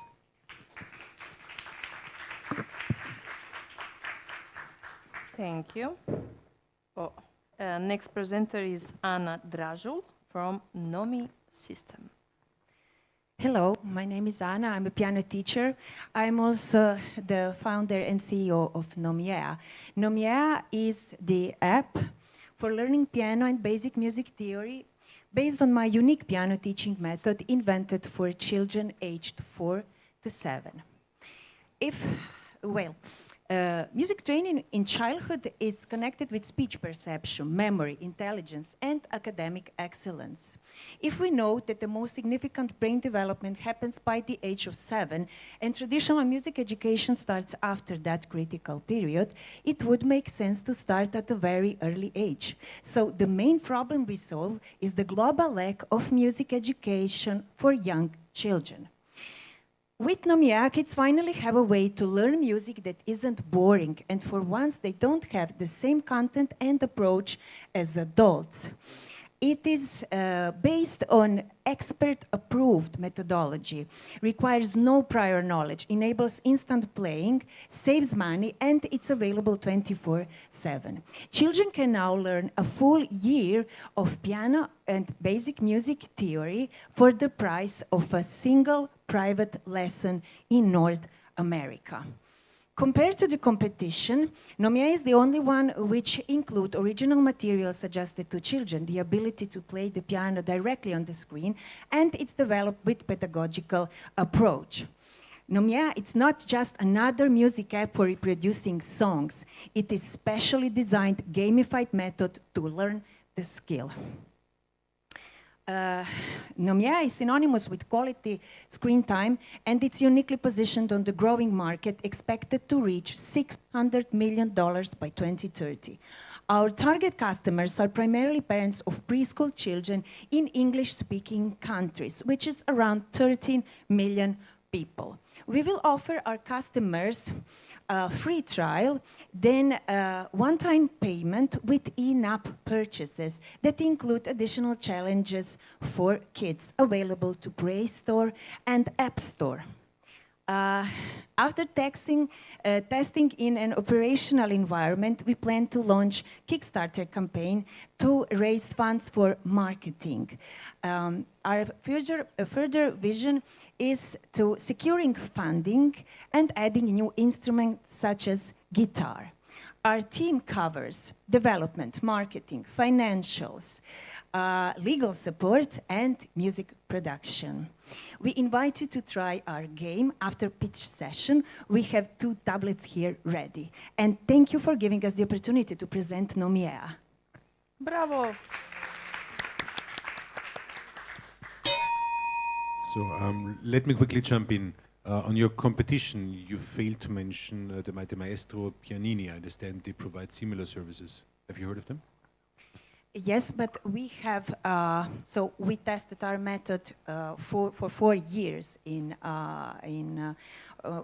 more than 100 people, and we have also expert-approved methodology. It means our materials and our method and application have reviewed experts in the field of psychology, piano pedagogy, and methodology. That's really uniquely, and I'm not sure they have it. In that we wanted to be sure that it's really safe for kids. Okay, understood. And did I see correctly in your slide your projection for 2026 revenues, so in 2 years is 7.5 million? Yes. So we did our calculation for just 0.15% of 13 million. And we got this 13 million because this is for just for example for US, where our market research we conducted 3 months ago confirmed that 66% of parents of young children would buy Nomia for the price of $130. I think... Ka-ching! Ja sam sada bip zvuk. Time is over. Sorry. Thank you. Now let's listen Franjo Bijelić from Martic.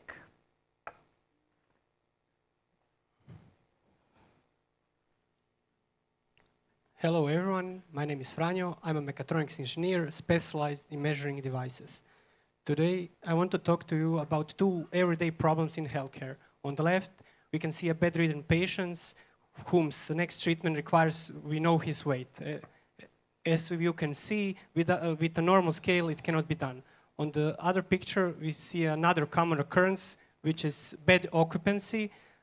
Some patients, especially those with cognitive impairments, tend to wander off, even escape the facilities, which is a big safety hazard and potential liability for healthcare facilities. This is our solution to the problem. We made a scale which can be retrofitted directly onto the bed wheels. It's a 2-in-1 solution, meaning it solves the bed occupancy problem. Of course, it integrates seamlessly into the workflow and is also safe. Why it's safe? It requires no interaction between the patient and the staff. What's our competition? There are ICU beds with integrated scales. This is the best functional solution on the market, but they also come with a hefty price tag. The other competition are floor scales, but they introduce a lengthy process over 10 minutes to take just 1 measurement. Our solution bridges all those gaps and is also convenient and affordable. Of course, we will start our due diligence in Croatia, but our primary market is Germany. Why? Because there are over 1 million beds in Germany, just in elderly care alone. Elderly care facilities are privately owned, and they have guidelines which require them to measure patients regularly. What's our business model? We will be a central intermediary talking on one side to manufacturers, on the other side to distributors. Revenue will be generated through direct sales and licensing. What do we offer? Intellectual property and the technical know-how. Our intellectual property is just not for healthcare, it's for all industries which have swivel wheels. Think of logistics. Where are we now? We have 1 prototype in testing in an elder care facility. To be honest, that's on my grandfather's bed. We have positive results. People liked it and used it. This year, we would like to start the certification process, and that's what we would use those 25K for. We are a highly technical team, but thankfully we have the other side and support in step 3 who guide us in the right direction. Well, thank you for your time. I'm open for any questions. Thank you. So in your first slide, there was the scale and then the image about the occupancy. Can you elaborate more on the occupancy? Like, what do you do for that? Bed occupancy. It's a scale. It inherently solves that problem. So when the weight says there's nothing on it, it sends an alarm. So it's just an output which connects to the systems the hospitals already, or eldercare facilities already have in place, which are just an out and don't use data or anything. Okay, so basically it's a kind of monitoring system to understand if people are leaving their bed. Exactly, that's a huge problem, and I know one personal case where it was a liability to the hospital in Bjelovar. And do you feel it's a more, so what they're looking for, your customers, is more the scale or the occupancy monitoring? Actually, the scale. Our IP is based on the mechanical design of the scale. We solved the swivel wheel offset problem of the forces, because no scale can work when the force is not perfectly vertical. We solved that, and that's what we want to patent and go with a licensing model. We just stumbled upon that like 2 weeks ago, so it's quite fresh. And we started with the project 5 months ago only, from idea to product already in testing. Your plan is to put it on new beds and stuff, and not adapt existing ones. We plan, it's retrofitted, so the bed already exists. You just buy the scale and put it on the bed. So you customize the producer of the bed, right? The elderly care facilities or the distributors of the medical equipment. Because I'm asking, if you adapt a bed which is on which falls under the MDR, yeah, you can't change it. Well, we will do some testings. So if you get the CETA certification for the scale, it applies to the bed, and you can use it then.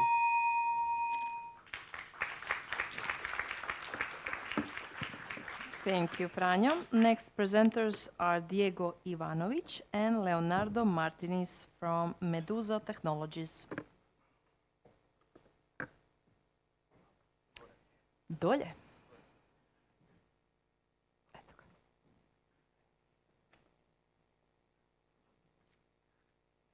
Hi.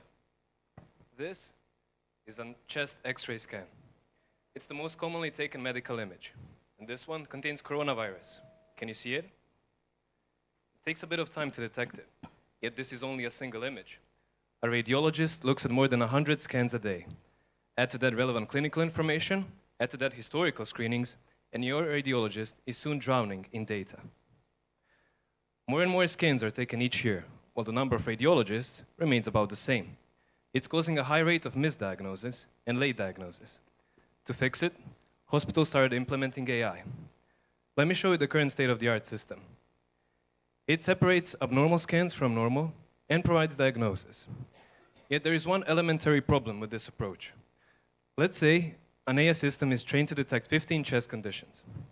But there are hundreds of chest conditions, and every single one of them that is outside of its training scope can pass undetected. AI solutions help, but they lack efficiency.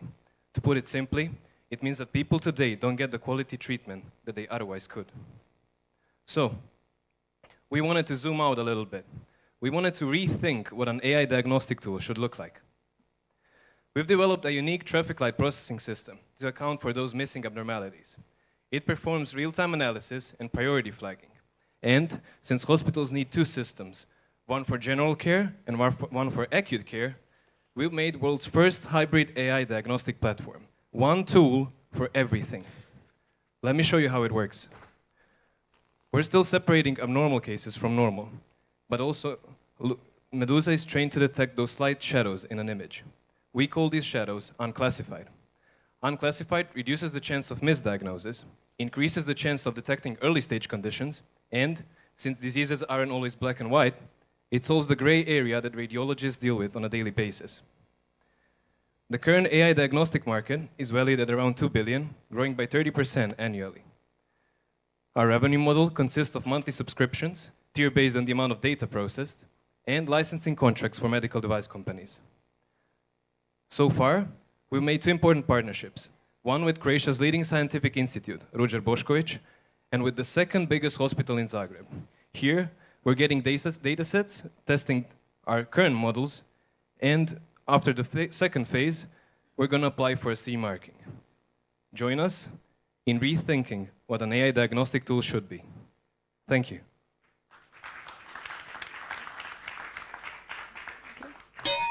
Thank you for the presentation. Is it applicable for lung cancer screening?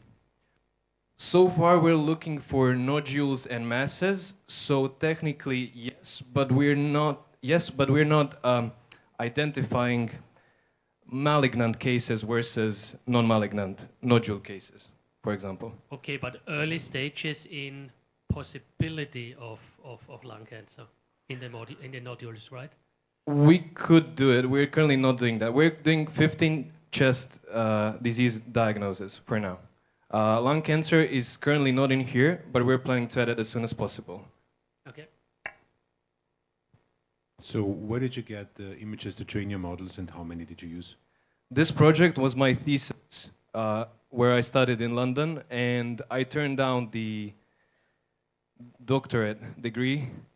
My uni paid for some of the, well, paid. They had partnerships and got me some images from local hospitals, but also we're using public data sets and currently drawing data from the second biggest hospital in Zagreb. Ka-ching! Already. Wow. Thank you. Ma nekako mi se čini da bi ja trebala na taj pregled. Izvolite. Next presenter is Filip Pravica from Monto.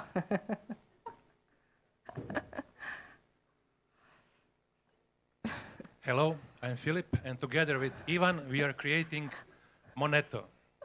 Imagine Duolingo for financial literacy.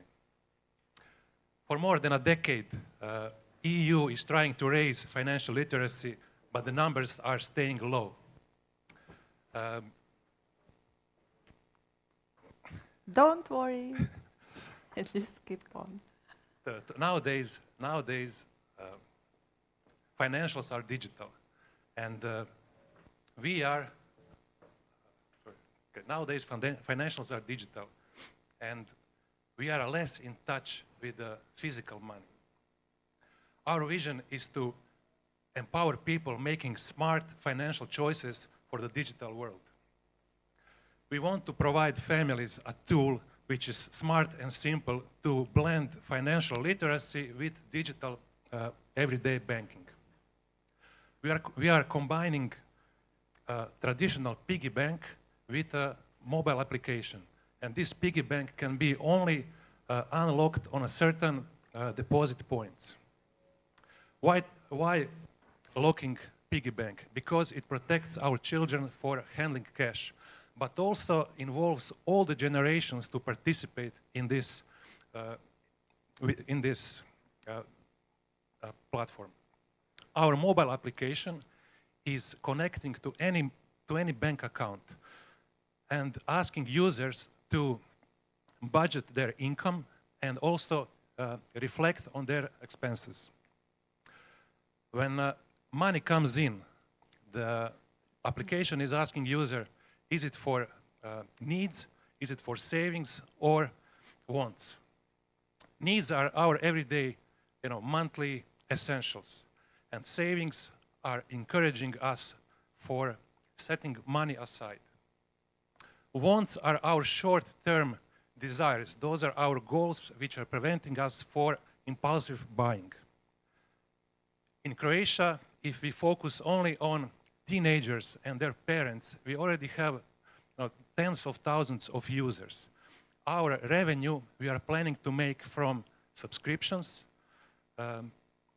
selling a piggy bank, and also partnering with the brands. You can check the application on our website demo.moneto.eu. Others are focusing more on spending, while we are focusing on building sustainable and healthy habits, financial habits. The idea and the concept comes from Ivan, my colleague, and I'm bringing technology and banking know-how. Can you please be more specific? I understand the piggy bank is a physical thing, so that you're actually selling. How does it connect with the app? So there is a IoT connection point, and so you need to go to a deposit place. So we have a network. We are working on a network to get, the kiosks for the newspapers or the petrol stations where you can deposit there, and then it transforms your physical cash into digital savings. And okay, so like earlier you had keys on your piggy bank. Yeah, so now we are not allowing the keys because it makes more engaging, and it saves more money. You need to go somewhere, and then you have bigger sum to save there. And then you can budget it when you have bigger sum, because most of the things today when we are saving, we are spending on little things instead of budgeting and preparing for something more smarter. Okay, and how far are you in your development, especially in the app, and how much did it cost and how long did it take? Yeah, for us the biggest challenge is to get the license, from the regulatory bodies, so that we can connect to the banking accounts. And of course, we are now at the TRL 5. It's an early stage, and we need to develop our backend systems to be able to get the regulative. Are you targeting a specific age of users? Do you see it, for example, for young or families? Yeah, for us, 19, 18, 17, 16, those are the users which show the lowest financial literacy results. And their parents can help them, because mentoring through the application to get bigger, better results. Thank you to Filip. Next presenters are Tomislav Rašković and Aleksandra Radosavljević from Music Network. Now. Yay! Music industry is bigger than ever, but only 11% of independent artists can make a living through it. Lack of exposure and financial support are one of their biggest challenges. On the other side, in business, music records significant growth and positive impact on success of creative campaigns. So to summarize, music industry needs to be more fair. Brands need music for creative campaigns, and artists need exposure and financial support. And to answer all their needs, we created Zika, a digital platform for connecting musicians and brands through creative projects. On Zika, musicians can sell their work, including lyrics, songs, instrumentals. 67% of musicians in our survey said that they have their own original music they would like to sell. And brands can buy that music or run custom music challenges. 80% of musicians in a survey said they are interested to collaborate with brands. Zika's USPs are strong focus on local languages, brand challenges, separate sale of songs, lyrics, and instrumentals, all that in one place. We have two target audiences. Musicians, which can be songwriters, instrumentalists, lyricists, and brands, which can be brands, agencies, influencers, etc. In our region, potential market reach is bigger than 90K, and in Europe, bigger than 3 million. It is an encouraging fact that 59% of musicians are likely to sell their own music on Zika after seeing the design. We have 3 plans for musicians, 1 fee-based and 2 subscription-based. And for brands, 1 fee-based plan and 1 custom plan for more complex projects. When we combine potential market reach with our survey results, these are projected numbers of users and the revenue in the next 5 years. As you can see, numbers looks very promising. After the 3rd year, we will expand to EU markets also. In 2021, we won 15K at Startup Factory. In 2023, we secured 150 EU fund money for platform development. Till the end of the year, Zika will be in TRL 8 phase. We are here today because we need financial support for pre-launch phase and also mentorship and help with finding an investment. And these are the brains behind Zika. Alexandra, our creative lead and musician. Tomislav, our strategy director. and Antonio, our graphic designer, and code guys Luka and Dubravko. So let's give a digital stage to our local music talents. Thank you. Perfect. Oh. Wait, questions? Yeah, don't run away. I'll be gentle. Explain to me, how is it different than Spotify for Artists or BrandLab? Spotify Artists for brand. Spotify for Artists or BrandLab, two competitions. Yeah, and BandLab is like a mobile tool for creating music. We are a marketplace. We help musicians that they can sell their own music, or they can apply for custom music challenges that brands can run on our app. So you not only introduce them to each other, but you also transact over your platform? Yes, we act like intermediate, like marketplace. We are not like tour for creating, generating music. We act, we help musicians that they can showcase their own work, or they can apply to submit their work to custom challenges that brand can run. Okay, including the agreement execution and post-execution support, or not? Sorry? Including the agreement execution. So if a brand finds a musician, do you help them with draft contracts, for instance?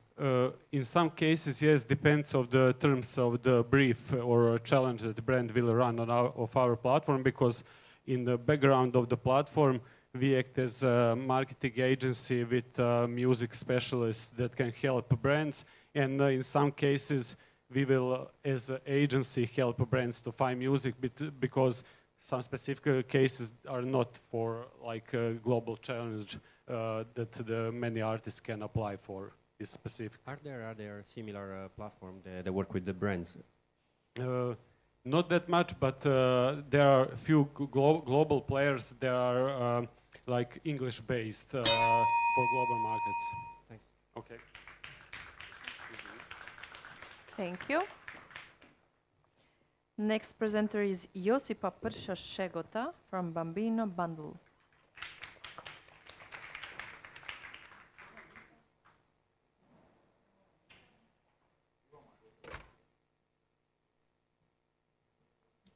Hi, my name is Josipa, and I'm the co-founder of Bambino Bundle, the sustainable clothing as a service platform for parents with small kids.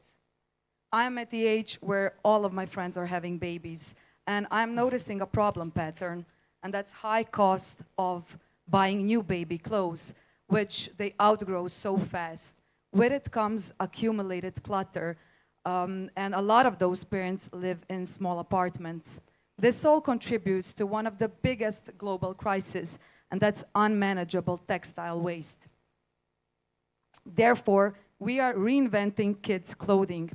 Parents can subscribe to rent high-quality baby clothes, swap for sizes and items anytime, and with it save up to 70% of their budget. They reduce their carbon footprint and become a part of a sustainable circle, taking care of their kids' future.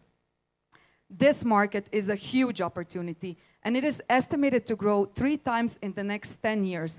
And that's just the beginning. With younger generations becoming adults, they are introducing more sustainable trends. And what's even better, there are no direct competitors in this part of Europe.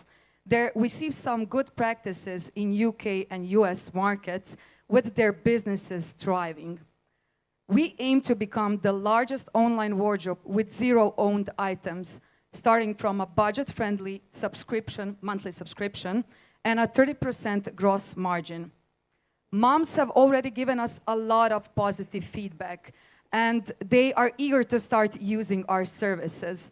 They are highlighting the need for convenience. And this is where our expertise can shine. In the mobile era, our competitors use only web to fuel their businesses, but we aim to put our focus on what we do best, and that's the mobile field. We are on a mission to become the leading kids clothing as a service on the Central East European market. We have already launched our website and social media and gotten a lot of organic growth. We already have around 50 customers on our waiting list. For the next year, we are planning to launch our native app, establish our retail brand partner, and set up operations in Croatia, among others. So to summarize, there are no direct competitors in this part of Europe. US and UK competitors are overlooking the potential of mobile while we excel in it.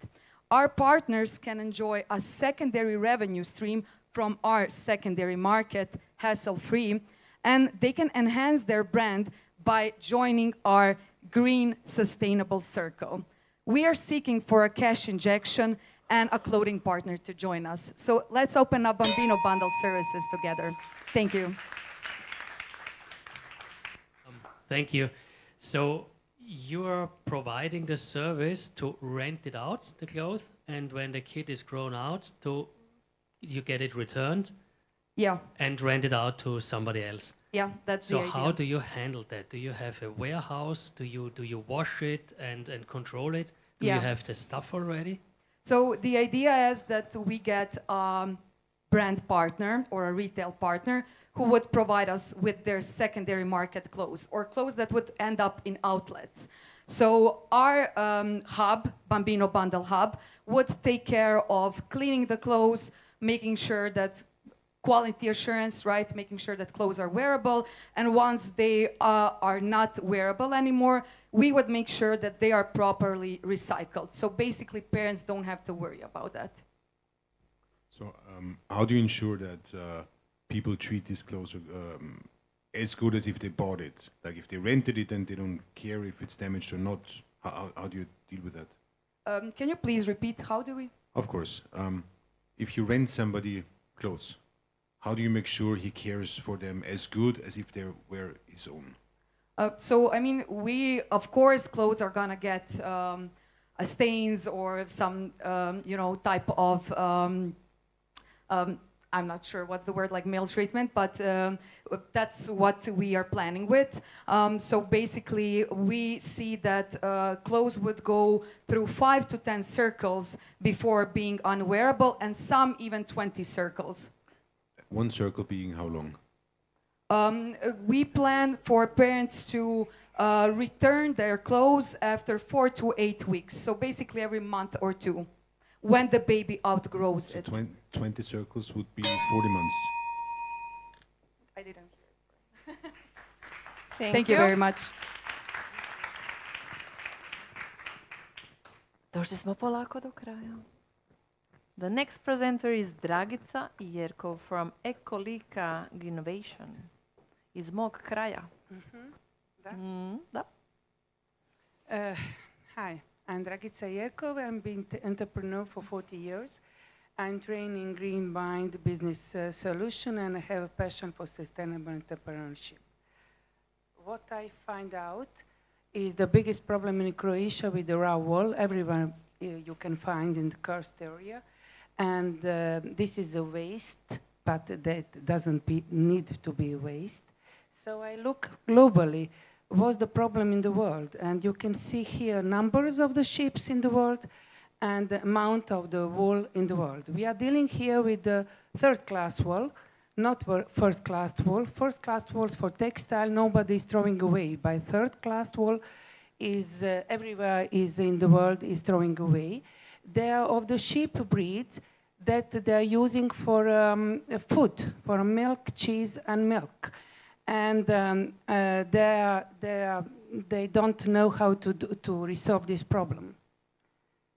We know that we can use third-class wool for organic fertilizer, and that's why we invented a sterilization machine. This is part of our technology. Why sterilization? Because due of European regulation and due to pathogens that live on the wool. So we can have a very good organic fertilizer, and this is a big environmental benefit, is reduction of CO2, and this, of course, saving 25% of the water.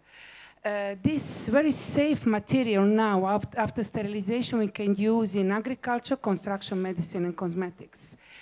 A growing market of the demand of organic food and organic fertilizer. So we think that our technology will help to resolve this problem, to have a good new product.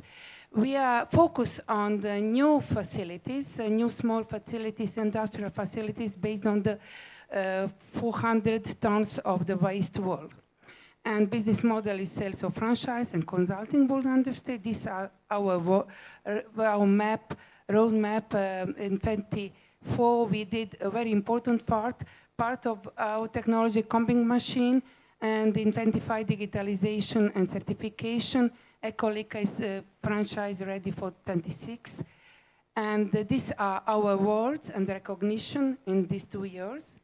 So this is my great team. Without this great team, I couldn't be possible to do this work. Thank you very much.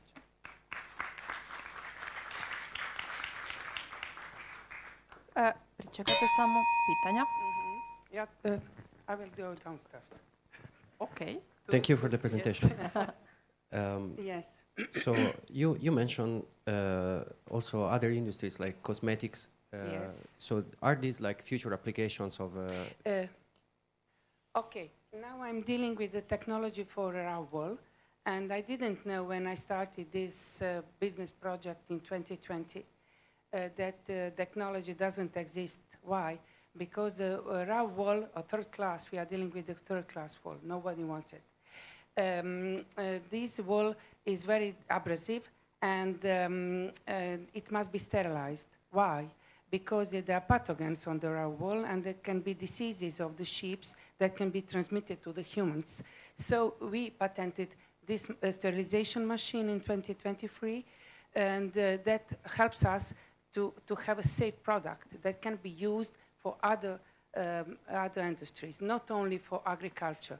We are sure that fertilizer of organic wool is very, very good, of good quality with high percentage of nitrogen, but it's also saving 25% of the water. And we have a good benefit of CO2 that we are preserving CO2 in the land. Yes, tell me. So if you compare the costs for your fertilizer versus standard fertilizers, how do you fit in? Are you cheaper? Are you more expensive in depending on being green? It's not cheap, of course, but our market will be eco-producers and also, of course, hobby gardening, because this is very growing industry of ecological food that we need to be aware that organic fertilizer, we have a lack of organic fertilizer on the market. To je to. Thank you, Ms. Dragica. You're welcome. So, this has been a very exciting, interesting day, full of great ideas and few funny situations. Thank you for coming. Thank you for your effort and ideas. Thank you, jury, for your questions. You have a hard job ahead of you, and the results will get you tomorrow in mail, isn't it? Email. Eto ga, hvala vam puno, nadam se da vam je bilo lijepo. Vam bilo dobro? Hvala što ste ostali s nama do kraja dana. Sretno svima, bili ste svi super, tako da ne brinem za rezultate. Ni mi.